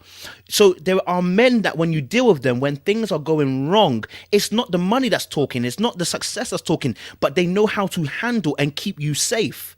And there are other men when things are going wrong, you want to take charge because you don't feel safe. And so now we get these, and this is the trouble when you've got someone like Edwin. Unfortunately, listen, he's going to get run by Naya, regardless of whether he runs a business, regardless of if he has 500 employees underneath him. His natural tendency in a relationship, in relation to a woman, is to surrender. And so that's what we saw from KG. KG's one it hurts me more because it's like I'm going with the flow, but it's not going with the flow. It's more of a case of I'm passive. And I feel like if he had some, I don't know if you're right, but if he had some men or watch some content about how to set the tone correctly, a woman will find me will leave him. It will leave him. But I think he's got away with it for so long because of a little bit of the platform, women can come to him, etc., etc. Nothing wrong with him. Again, I'm not saying it's necessarily outwardly wrong with him, but what I'm saying is the way he relates in that sense. He will keep attracting Naya girls. He will keep attracting them type of women because you are not sorting out you. Naya isn't the issue. She's an issue on her own. You've got the issue. If you keep accepting them type of women, you've got to look at yourself and say, hey, at the point, I'm an issue. I'm a problem. And I'm telling you this because I was in a relationship, yeah? And I was trying to understand the girl. I was the counselor. I was listening. I was taking in all their problems, right? And at the same time, when it came to certain things, when I call it emotional safe space, the person never gave me that. And I was like, oh, but I understand you. I get it, right? And yet you're getting called stupid. You're an idiot. You're a fool. Person was doing all they were doing. And what was I looking at? Oh, but no. It's just what they've gone through in their life. Yeah, what they've gone through in their life, but they're taking a piss out of you, no one else. Why? Why are they taking a piss out of you? Because you are the problem. And you're also standing in the way of their healing. It's okay. Step away. It wasn't for you. But you also got to heal yourself, sir. And get yourself in order so that woman will look at you and go, okay, do you know what? Maybe I don't want you, but I'm also not going to play with you. Yeah? Because us guys are looking at you women too. There's some women out there we look at and go, I could play with this girl, man. I could run her. I can get money out of her, sex out of her, you know what I'm saying? Like food out of her. Like some of you are playing banker roles, some of you are chefs, some of you are chauffeurs in a mandem's life, yeah? And that's what we're talking about, the psychic energy. Some of you are happy to be second place so long as I get a piece of the pie. And this is the stuff we're talking about. We don't want no one to be here. We don't want anybody to be in these sections. You know what I mean? Mm-hmm. Go on, ladies, talk to me. But I think with Naya, I kind of feel sorry for her because I know even when she was in her interview with you, she spoke of all the grief she experienced within a really short period of time with all the family members dying. And then on the show, she shared her miscarriages. And I just think that it's her natural response to try and control things because she's been she's had life happen to her. So I think she's trying to now get into the position of being in control where she's controlling people, or she's in a position of I'm a business owner. I do this. And I think she's always talking about her accomplishments because she wants to remind herself of the power she has. Mm-hmm. Because I think life has left her so powerless. And I think, unfortunately, that's why she's drawn to men like Edwin and KG, because it's easier to exert power over men like this. And I think it's just a way of her giving herself a form of safety because in so many areas of her life, she's not had that position and she's not had the ability to control what she really actually wants. So I know a lot of people will see her as a villain and at some points I do, but I do think that's actually the fuel behind it. It's just the amount of loss and the amount of time she's felt like a victim that she's just decided to change her narrative. I agree with that. So here's the thing. As a male, you don't go after her. You see, just because I understand you does not mean I have to engage. This is where the issues come from. You've beautifully crafted out what her problem is. Now my job is not to engage. Yeah. If I engage with you, all that will happen is you run on the same program because you are not going to give her time to heal. You understand? She needs to get to a place where she figures it out herself that actually I need to change this behavior. Now, listen, I'll call it grace. I'll call it can happen. Miracles do happen. There are certain women or certain men even that will run into somebody who is perfect for them. And in the course of the relationship, they are healing. Fantastic. But that's not without its issues. Most of us, when we run into those issues, blow up people. if not ourselves. Most of us blow ourselves up, and we blow the other person up with our issues. So I don't want anyone to I see her problems, Naya, and I can rock with it. But my old self would have been like, what Edwin's doing, I can help. No, you cannot. Do you think that's what Edwin's doing, though? I don't see it as that. I thought Edwin was just, honestly, I thought he was just having a good time, really. That too as well. He probably is having a good time too. And I think the points that were made were really solid. That's why he's drawn to her. But I think more time, it just looked like he was having a good time. Because are you guys saying that if Joy didn't rise up today and say, Edwin, I want you, he wouldn't be like, Edwin's like, Naya, it's been real, it's been fun, but so I don't really think man's trying to fall in love, which is why he's not that affected when Naya's like, oh, I could drop him in a second, because he's probably thinking, I could drop you too, like, we know what this is. So I think they have not an arrangement, but I think in the back of both of their minds, they're like, yeah, this isn't marriage, this isn't forever, this is just what's working for us both now. But they don't realize actually there's a lot of reasons why they shouldn't even be together for a short period of time. Let alone a long period. One of them is winning though. See, like out of that interaction, one of them's winning. This is like there's that arrangement. Let's say the arrangement is just to have sex and be out. One of them is losing. Because one of them does not stay in that same mindset the whole entire way. It is very rare, if not impossible, do you have two people that start at the beginning with, we just want to have sex, and it stays as, the people staying as, I just want to have sex. Somebody is going to feel a certain type of way. And if Naya is about control and power, she's going to refuse to fall into that space because she doesn't want to go in there. I don't want to fall into that crack. Do you know what I'm saying? One of them eventually will fall into the crack. So it's like, it starts off well, but it always ends the exact same way. Someone's going to feel a sense of a way. And then you get hurt even more. Because like I was an idiot. I knew I shouldn't have fallen. I knew what it was from the very beginning. There was nothing more painful than someone laying it out for you at the very beginning. Like, listen, I'm not committed to the relationship. Then you end up getting close to them and then you end up falling for them. And they're like, well, I told you. You feel even more of a fool. Do you know what I'm saying? So when I agree with you with the Edwin thing. He probably is having a bit of fun. But there's a reason why it goes for her. But Naya's that's my point. Naya's going to be the one to bounce. Because of the fact that she's already guarding her heart and she's already dealing with a different kind of pain with losing the children and going through everything that she's gone through in life. She's already said, look, this is where I am with this. And I'm not going any further. If Joy came back, yes, he would go back to Joy, but he's still going back to Joy because Joy has leadership skills. She just does it in a different way. But to your point, what you were saying about how you were when you were younger, you may have been that way with a woman, but if you would have stayed with her long enough for some years, after a while, you're going to be resentful and you're going to start doing stuff to her that's going to be kind of cunning. Yeah, that's what I was doing. You're going to start doing stuff where you're going to be getting back at her. You're going to be smooth with it, but you're going to be throwing them jabs. Because the thing is that you can only live that way for so long before that person, you can only keep punching a person so many times before they bounce back. And they may not bounce back the way that you would, but people like you, the way that you were, you're way more treacherous because a person like me would see it coming. 100%. She ain't lying. You just read me like a book. My first ever girlfriend I had, that similar issues happened like that. As soon as I was an innocent, naive kid in it, and then I think there was one little issue. She just told me that, you know what, she started liking the guy, and from that moment, I went dark. I said, is that what we're doing now? Oh, that's what we're doing. So I've been a good guy, and this is what I've been. So that's what I'm saying about the good guy thing. It's like I've been a good guy, and as soon as I saw that, I said, oh, so that's what we're doing now. Threw off that mask, went into future mode. Okay, that's what we're doing. Okay, I'm gonna show you. Every chance I got, I was trying to show her that you can't best me. So every single thing I was doing. Listen, at one point, let me just be honest and brutal, guys. I remember at one point, there was a girl that I knew in it, and obviously I had my phone on me and I intentionally went onto the girl's picture. I knew my girl was sitting next to me. I sat there and I was like, I scrolled through and I was like, oh, okay, nice photo. And then obviously, I'm telling you about manipulation. So I'm telling you, I was the king of it at one point. I pretended as if I called the girl. And I started acting like I was having a conversation with her. No, this is real spit. And because I was in the back of the car at the time. So I got out of the car and I started going for a walk. And what happens? My girl's like, what the frick? Is he dumb? Like, how is he calling another girl whilst I'm in the car? And I was like, and I was flirting with the girl. I was like, listen, you know, I was like, I'm busy right now with the babes, man. I don't do nothing.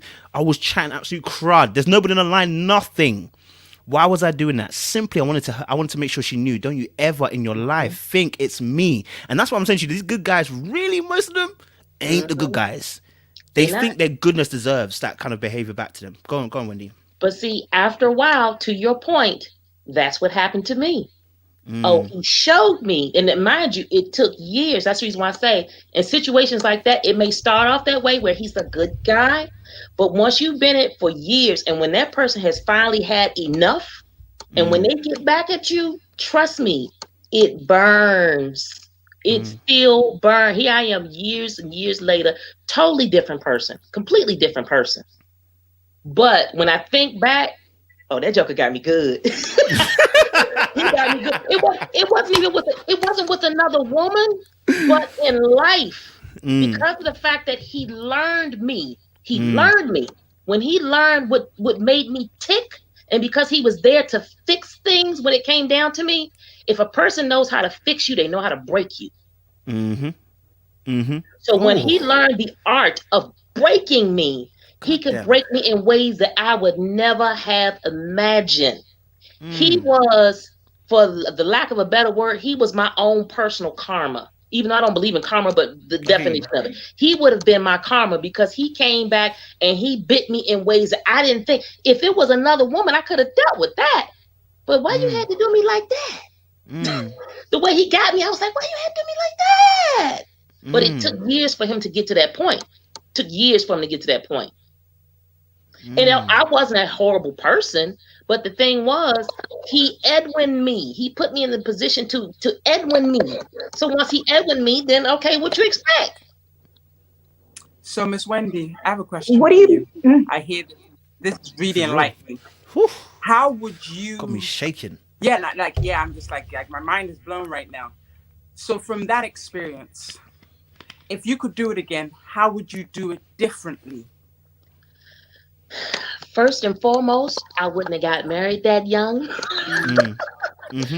I wouldn't have gotten married that young, and I would have married my lover instead of my friend. He was more, yes. Ooh, break that down, yes. sis. What Let you me break talking it about? down for you. Here's the thing. When you get with somebody, you say, oh, I want to have my best friend. Do you really?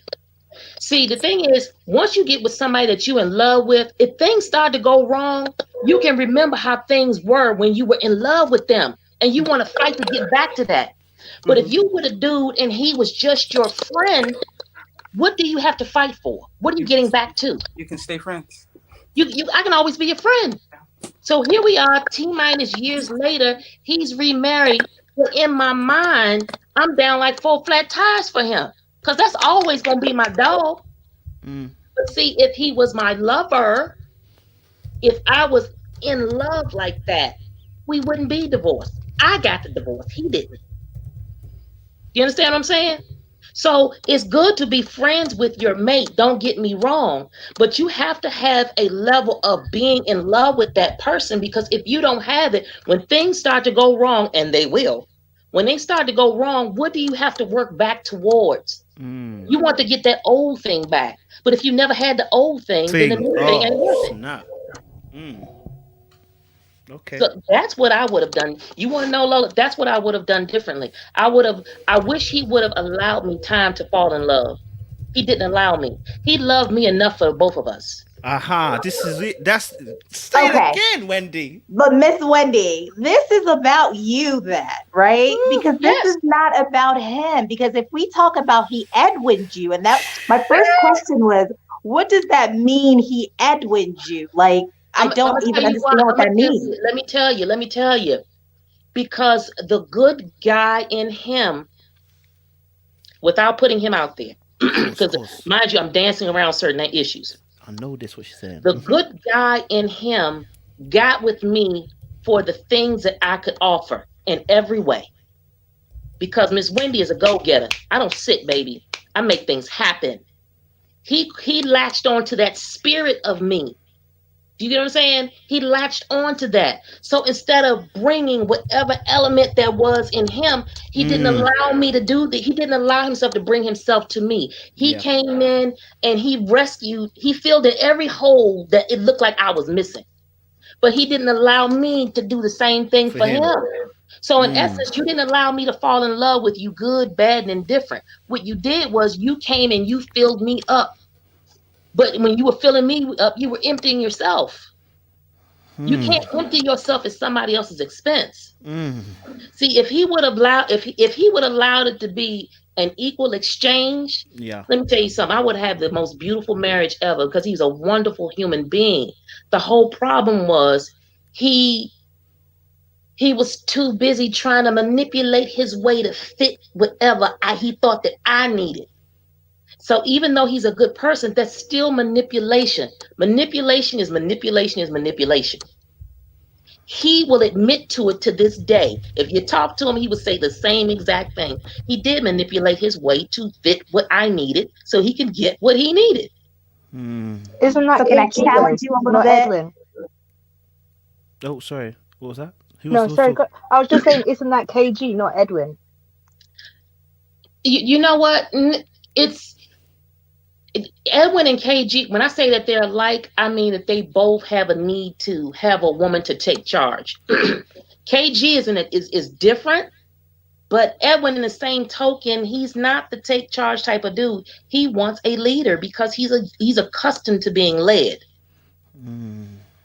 Maybe if he didn't choose the career path that he chose, he probably would have been a totally different man. But keep in mind, Max, he even admitted that he had PTSD. That stems from him being in the military. That stems from him being a police officer. So he's accustomed to a particular regiment. And he likes to be led. He's the type of man that likes to be led. But I just want to challenge you a little tiny bit, Miss Wendy, because what I hear is that you're saying that you missed the red flags, right? Not necessarily right. So you just missed the red flags, because if he was trying to charm you, and then okay. No. Please ask. So you didn't love him, but you just wanted to marry a fixer? Is that what was going on? You wanted to marry someone who would kind of, fix things for you? Keep in mind the beginning of the story. I was 19. He was 19. Okay, so we made the mistakes that 19-year-olds do. Right. I came from a 2-parent home. Blah blah blah blah. Right. His situation was different. Okay. So when you come and you see a woman who has all of these things that you missed, everything I missed at home, who all those things, then sometimes you can have people who latch on to that because, my gosh, she has a family. Now I've got a family. Now, At 50, I can look back in retrospect and see what it was. At 19, I couldn't see it. But see, at 19, because he was my best friend, we finished each other's sentences. Then for me, that was love. Because that's what I was told, that get with your best friend. But it took 40-ish for me to realize, no, that ain't necessarily what you want to do. Not to that degree. That's true. Anything done in extreme is an extreme. So you can be lovers to an extreme where there is no friendship, or you can be friends to the extreme where there is no lover. So you have to have that healthy balance. That's a key point. I think that is so true, because what you're saying reminds me of Kalfani. Because when you said when you have like a good love, you always kind of try and get back to it. Kalfani, when he had his interview, he described his woman as a lost love. Because it's this idea that once you have this experience of like true love, that's just stored in your mind, and everything is going to compare to taking you to that love. Whereas if someone's just your best friend, that's not quite the maximum experience of love. So I definitely agree with what you're saying, and you can see it play out with Kalfani, because the truth was he was just waiting for this woman. He was waiting for this woman. He was always just going to be waiting for her to come back. And it reminds me of the Bible story that talks about the prodigal son, where the father is just waiting for the son. He's just waiting for it. And, Kalfani says, she went off and she was never planning to come back. Same with the prodigal son. He went off and the father didn't know if he would ever come back. But it's this anticipation of love. When you are truly in love, it continues to anticipate. Love never stops anticipating. It never stops hoping for this person to come back. And so you can see Kalfani just, all it took was a note and my guy's gone, he's completely gone. And so I hear what you're saying, and it's almost quite, it's quite interesting, because I think if people would realize this, that once you have a true love, your mind and your heart doesn't move on, I think we'd have a lot less disaster in like the relationship scene. Because I think a lot of people think you can marry a lot of people, you can make it work, but there's only one true love though. Like, you're not having 10 true loves. And so I think some people are playing themselves, and I think just taking it onto Kalfani, that's how he played himself, because he didn't wait. He thought to himself, do you know what, I'll just make do with the next best thing. And his heart couldn't take it when he had the opportunity to actually return to that love. So I think it's really interesting, and if people would hear what you're saying, it would really help. That don't just look for this best friend and try and talk your way through every issue. Your heart has to really love this person, because the fuel will always be the love that you have, like you suggested. Yeah, do you know what? It's interesting. I think what Wendy shared there was something. I can't remember who was saying it. Someone said it to me. It's like, so for instance, like I said to you, like you guys were asked. I said to you guys, oh, I have a female best friend, and I said it would be a mistake to marry her, and the reason why is because the role she's assigned to my life is the friend. If I go and shift her positions, it will quickly decimate, because the role she's been assigned is the friend. And so there's I think you said it, Wendy, as well. There has to be a healthy balance between the lover and the friend, in the sense of, I should love you, I should have a passion for you, I should desire you, right? And then also I should be able to have that friendship foundation with you. If it goes one way too much, we get that passionate, crazy love, and we're, you know what I'm saying, it nukes itself, and then you get that friend that you become so much friend that it just becomes a plateau. You just be like, okay, we just drifted apart. We just became friends, you know what I mean? And we've lost that passion. So I think, just to kind of clarify what you were saying as well, just to make sure for the audience as well, what you're kind of getting at. I've heard it before. It's like, don't fall into that category where, because sometimes it gets polarized, marry your best friend, and what does that even mean? What does that look like? And I think that's an explorative kind of action, in a sense of that the lover that you have, you're exploring the friendship with them. So it's, you're building together. You know what I mean? So it's not stagnant on just, we were friends and I married him because he's a great friend. You know, sometimes some people will say to women, marry your best friend. And I'm looking at them, if you do that, you know what's going to happen to you? You're not going to like him in a few years. Yeah. If you marry your best friend in the way that people talk about, I am the end result. Yeah. You know, I am what, but it took retrospect and being able to become an adult to really realize it. It is not even being full of yourself and saying that you got all of this, but it's just being honest about the situation. I mean, he would say the same thing. You know what I'm saying? When you don't have that much and you come with somebody with a little bit of whatever, then sometimes people will latch on to that because it's natural. I don't blame him for it. I don't blame me for the way that I was. Like I said, we were both kids when it happened. But in the same token, I wish to this day that I wasn't his friend. I wish he wasn't my friend. I would still be married if we weren't friends. Ooh. Christina, welcome to the conversation. It's been deep. Oh, wait, I've muted you. Sorry. Go for it, sis. Sorry. We threw you in the deep end. Hi, everyone. Hey, Christina. Hey. The panel is on fire tonight. Everyone is dropping those minerals. And I wanted to go back to Naya just a little bit. Go for it. And it's really not to dog Naya, but what comes to mind about her is the scripture, a double-minded man is unstable in all his ways. And I remember her, even on the show, like mentioning praying and asking God for what she wanted in a man. And I just thought, and she was like, something like, God told me this or something. And I was thinking, if you were talking to God, he would tell you, you're not ready for anyone. Her whole thing was, I want a baby right now. No way. That's true. No way. She does not need a child right now. She exemplifies selfish. And being a mother, you need to be selfless. And I just think she's on the time clock. I think she has an idea of what she wants. I don't think she really wants it.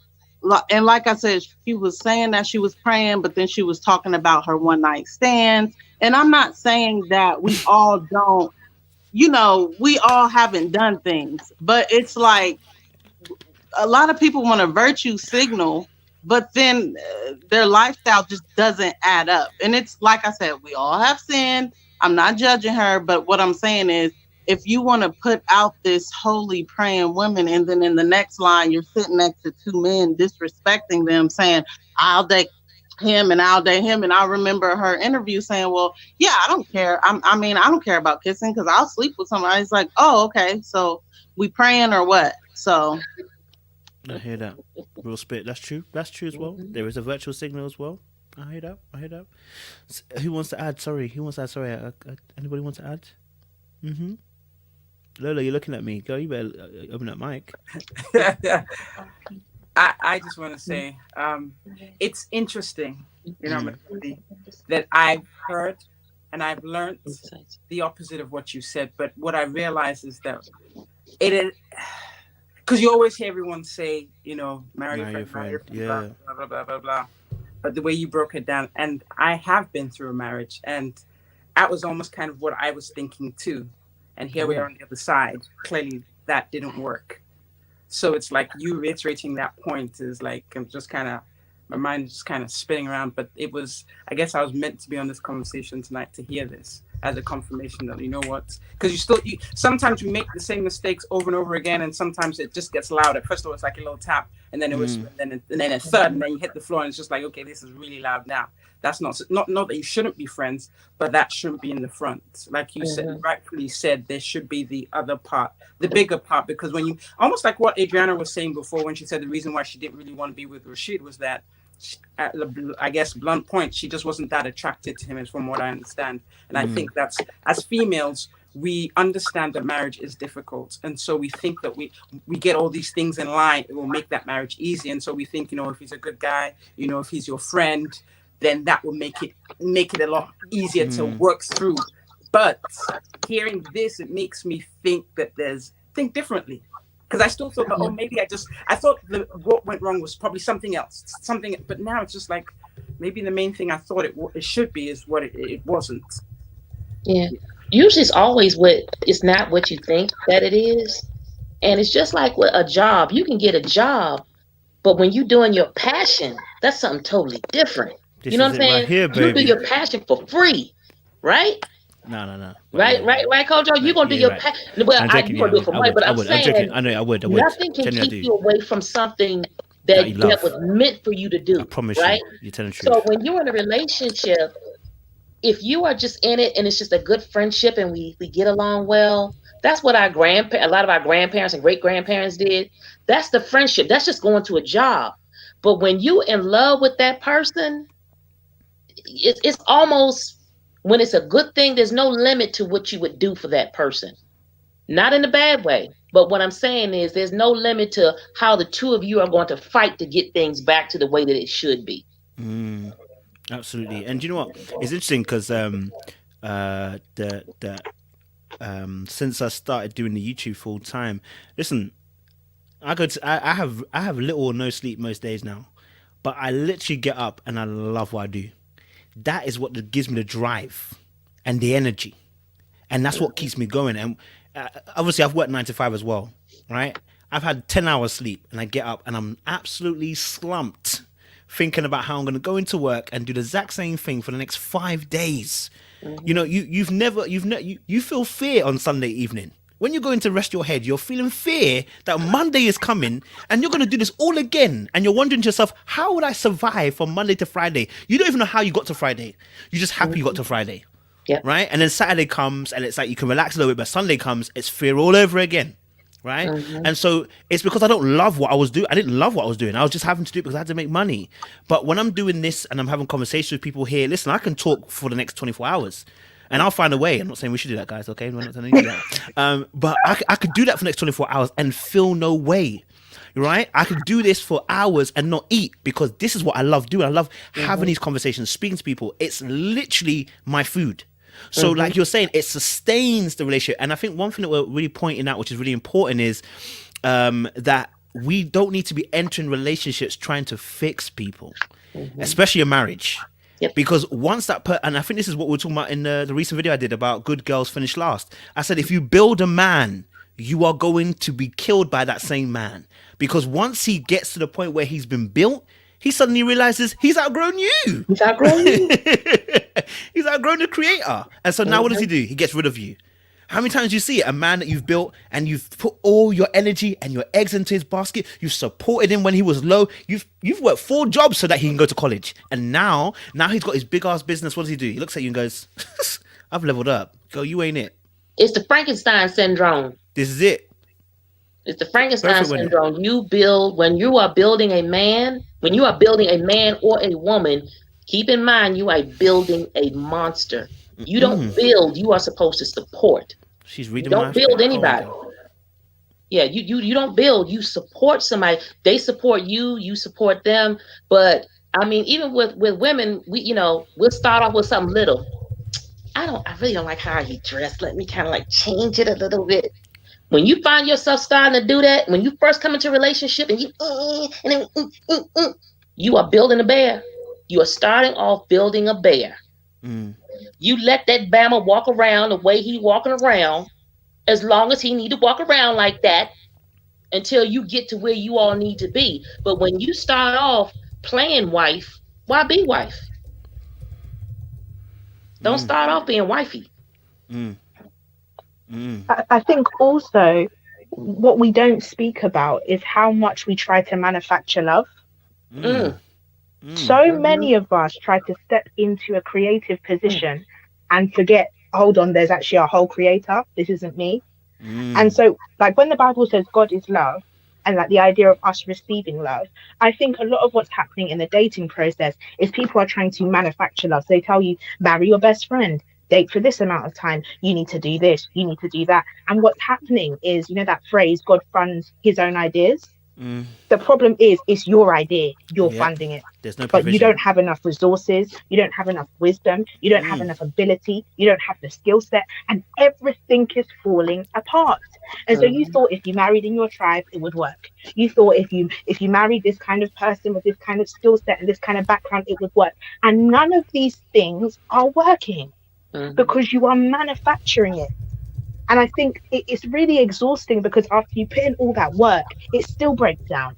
And so as a woman, you're now feeling like a failure. Maybe he's feeling like a failure. The marriage is falling apart. You've got a few children now, and you're still not satisfied because you still want love.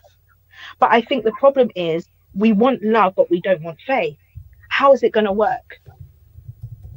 And I see this really in Kalfani's situation again, because the truth was, if he had waited, I think it would have been fine and we wouldn't have seen the whole mess with Adriana. Because the truth is, I think a lot of us don't trust God fully and we don't want the disappointment. And so we're like, actually, getting married at 37 doesn't really work for me. So I'm now 25 and I'm going to just, put these things in a basket and check out.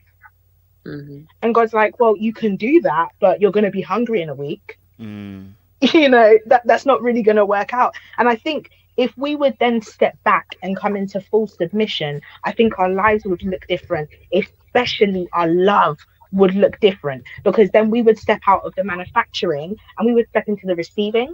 And I think as a recipient, we'd have a much more blessed experience. And so I think it's a hard one to swallow, because the idea of patience or celibacy or whatever it is, it's very uncomfortable, it's very unpopular. But then again, the way of the world that is popular is heartbreak and divorce. So pick a struggle, and at the end of the day, I think we want to be on the side of stepping out of God's position and stepping in to our position as created. And let's step into the receiver. Let's start to receive, and let's stop trying to do and to be in that position. That's really what I had to say on that, really. We are coming towards the end, guys. So I want to get your 1 minute statements. You know what? This has been fire. We might have to keep this again on Friday night. I wasn't expecting this amount of knowledge to come out. So, you lot have taken it to another level tonight. Honestly, let me get you guys 1 minute statements because we're coming. I know people are saying no. Well, we'll come back on Friday for you guys. All right, come back on Friday. I'll do a flyer for you guys, so you see. But if I can get Lola first, because obviously I can see Lola at the very top. If I get everybody to give me a 1 minute statement, what you want to share, give to the audience, what you've learned, whatever you feel like you want to give to everybody else. I think the biggest thing I kind of took away with was this whole, my approach has been different. Because I always had in my mind best friend, and it's just a beautiful example as to why we need to communicate more. The stuff I've learned from you, Miss Wendy, tonight. And Max, your analogies were on fire.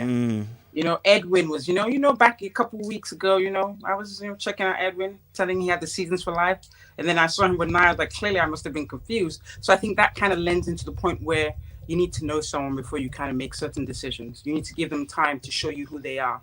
Because up front, you just see things, but it's not really what it is. So whatever you're doing, give it time. There's no rush. But you know what, Kojo, thank you very much. I was about to bow out too, but I'm so weakened by the information I've received. I don't know how that makes sense. But my mind is like, yes. Like, well, I just need to sit down and meditate. I always need time to meditate. I need to go sit down and think about these things. But I'm glad that I was here, because I start to work tomorrow. I'm glad that I was here to actually hear this and I'm paying attention. So once again, ladies, thank you. Kojo, thank you. Appreciate it. Appreciate it, man. Thank you, though. Wendy, you're next on my list, so Wendy, go for it. Give us a quick roundup. First, quick round. First and foremost, thank you so much, Kojo. I look for your videos. I look for them. And I want to tell the ladies, thank you so much. It is so refreshing to hear young people who get the answers early. Because it's a shame that you have to wait till you get in your 40s and 50 before you get it. And fortunately for me, I got it in my 40s. But Lord, if I could have got it at your age, man, oh man, it's Chevy's.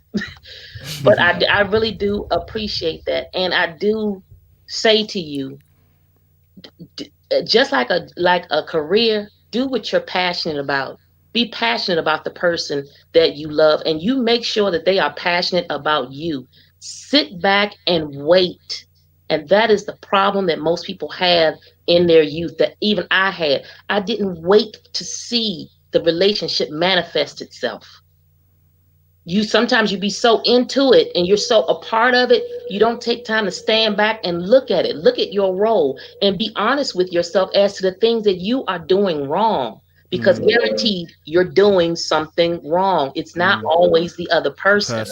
Sometimes you got to just sit back and shut up and take the criticism. If they really love you, they're giving you criticism. They're not criticizing. Wendy, that's it. Thank you, Wendy. Thank you. Whew. Christina, you're next on my list. You're next on my screen. Christina, talk all to right. me. So all I was going to say is also study love, like what the Bible actually. Oh, sorry. Sorry. I mean, Christina, sorry. Go again. No, I was going to say. My bad. Oh, it's okay. I was going to say study the biblical explanation is love, because everybody has an explanation out there. But if we want to take it back to the Bible, it's patient, it's kind, it's long suffering. It's not a novel. And I do believe that it's okay to have passion, but passion burns out.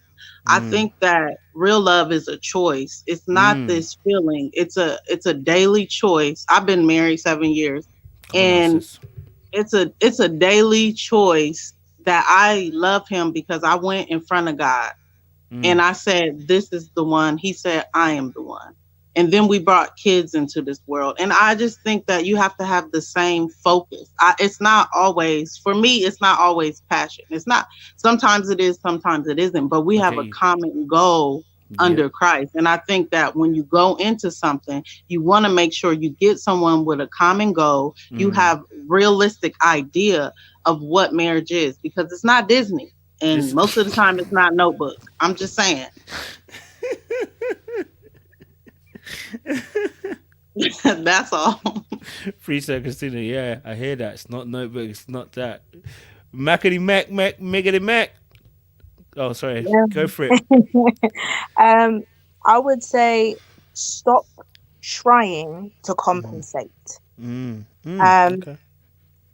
God is a manufacturer. So what isn't there is intentionally not put there because he created it. So you now trying to come in and put it in doesn't make sense because he created it without it so that you could see it was supposed to be without you too. Because what is for you will have everything that is complementary to you or supposed to add on to you. So you have to recognize, hold on, this was manufactured already. I can't come in and try and create something. This is already done. It's finished. So I think we need to recognize our role, stop trying to be God and compensate. And when you do, you don't end up with the broken heart. You don't end up with the raw materials thinking this was supposed to be a house, because you understand that God gave you the right materials and the right person to be with, and it's not them. So we need to start praying for the discernment to know, is this for me?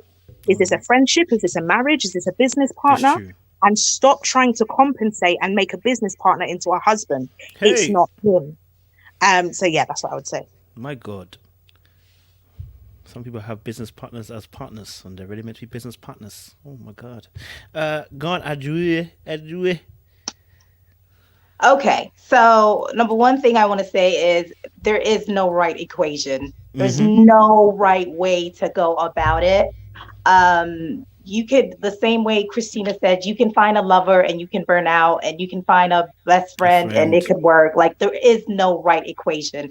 I think the one thing that we have all talked about is about healing yourself. You need to be so grounded. Be grounded in yourself. The work is in you. You're the one that's supposed to be doing the work. And everything you need to be successful is in you. So if you've done the work and you are centered enough, and you are in tune with yourself enough, and you're in sync enough, once you go a certain way and you meet a gentleman, you're going to know right then and there if that's the one for you. It's not about an equation. It's about you. It's about you making your choices of what is high value. It's about you making your choices of who you want to be with. It's about you making choices of, this is Edwin, or this is KG, or this is Joy, or that's a choice that you make. That's a label that you put on the person. So really, I think we just need to be more self-aware. And if you're not, then do the work. Do the work on yourself, because everything you need to be successful is within you. If you do the work, you'll be able to get to it. Appreciate that. That's what I appreciate that. I have one more person. Lola just joined us late. So she's going to give us a minute roundup. She was in the comment section. You might have seen her as well. So I'll just bring her on really quickly. Lola, just give us, I know we didn't get to have you on this time, but don't worry, Friday night's coming up. So I'm going to think of a topic that we can get talking about. So Lola, give us a minute roundup of what you've heard from around the panels, what you've seen in the chats. Just give us a minute roundup of what you've learned and what you wanted to share. Well, can you hear me? Oh, we can hear you, sis. Okay, so first of all, thank you guys. Much respect, Wendy, Lola, Adjua, Christina, Max. You guys all touched my heart tonight. Kojo, I just really want to speak to you guys and speak to myself, really. So this is me talking to myself. But I think the biggest thing right now is to focus on fulfillment. I think a lot of people are empty inside. I think if you look at what's going on in the world, people are seeking, searching, looking for something to fill them. People are so desperate to be filled. They will go out in a panoramic, a parallelogram, a Panasonic. People are out here in a global health crisis, in the club, seeking fulfillment from other people, pursuing relationships that are toxic to their health, that will kill them. Please, please, please, please know that your body is a temple. You are a temple. You were created in his image. Come on. I mean, you don't even have to get too biblical. Value yourself and fill yourself. I think that is the only way that you can enter the starting point of a relationship. And I'm speaking to myself, y'all, because sometimes I enter relationships and I notice, I'm like, yo, I'm not fulfilled. I need to take a step back. And the other part is, you don't have to reach perfection to be ready for a relationship. All of us are works in progress. You don't ever have to keep working on yourself to the point that you're physically, mentally, spiritually, all these things perfect. you will find the right person at the right time for you. And they won't be perfect either. This journey in life is about working with other people to please God, to worship God, to fulfill his purpose on the earth. And so I think when you find fulfillment in yourself and you are okay with solitude, you are okay with quarantining in the house by yourself with nothing in the darkness. Come on. In the mirror with yourself when you are nothing. I think that is when you can start to really face the darkest parts of yourself. You can start to fill yourself up, and then you can support, like Wendy said, you can support another person. That's when you don't get into toxicity. That's when you recognize things from the beginning. That's when you enter a relationship and you recognize right away, this person isn't for me. I need to walk away. And I'll tell you, Kojo, sometimes it's so hard to walk away, y'all. This stuff is easier said than done. Sometimes you get your feelings caught up with the person, you get physical with the person, and it is hard to pull your feet back, put the brakes on, and say, you know what, I have to walk away. But you have to do that, and the only way you do it is through practice. So don't just isolate yourself and say, now I just need to enter my prayer closet and just, leave everyone to be. It takes time and work, and I'm doing that every day. I'm trying to be better. I'm trying to hop in the comments and hop in these lives now because I'm so nervous. But thanks for having me. That's it. That's all I had to say. Good night, y'all. Love, Lola. Thank you so much. Appreciate it, man. Listen, guys, ladies and gentlemen who are in the crowd, those ladies on the panel, listen, today, I don't know how to explain it. Like, every day is good. No, every day we have is good, but today was another meal that, when you get a different meal, it's just different, the assortments of meat was different on the plate today, what I'm saying? It hit different. But I really wanted to thank the panelists because, you guys have shared your wisdom. I want to thank also Wendy too, because, you gave us an insight into your life and you didn't have to do that. And that always is something that you cannot buy. So as much as wisdom as we're sharing, when someone gives you their experience, you can't buy that. So I really want to thank you for being open and transparent with that. I want to say, guys, we are back on Friday.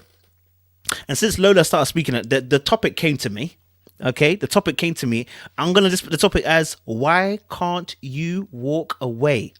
Simple as that, right? We are going to start, the UK people are going to be vexed at me, boy. We are starting, because they know every time I start, it's not at UK time.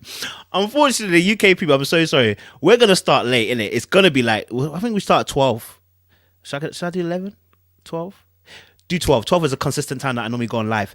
12 o'clock midnight. I know that it's late for us UK people, but 12 o'clock midnight, we're going to start for UK time. If you're America, CST, that's 6 hours behind. That's 6 p.m. For those who are in Eastern time, that's 5 hours. That's 5 p.m. If you're on Pacific, that's 8 hours. You are 2 p.m., I believe. So, but we're going to kick off on Friday. I think we're going to try and do it every Friday. I'm going to submit myself, guys, because I don't like sub. I'm going to schedule myself to do every Friday for you guys, okay? All right? So hold me to that. If you see me on Thursday and no posters come, I need to see messages like, Coach, you said. So hold me to that, okay? So Friday, 12 o'clock UK time, we're going to go live again. We're going to talk about why can't you walk away. I want you guys to bring your experiences, bring your stories, bring your wisdom, bring all of that, and let's start having a conversation so we start helping each other. Because I'm telling you now, this conversation helped me to see myself in a different light, you understand? So appreciate you guys. Stay locked, stay loaded, and we will see you Friday night. Appreciate you guys. Woo.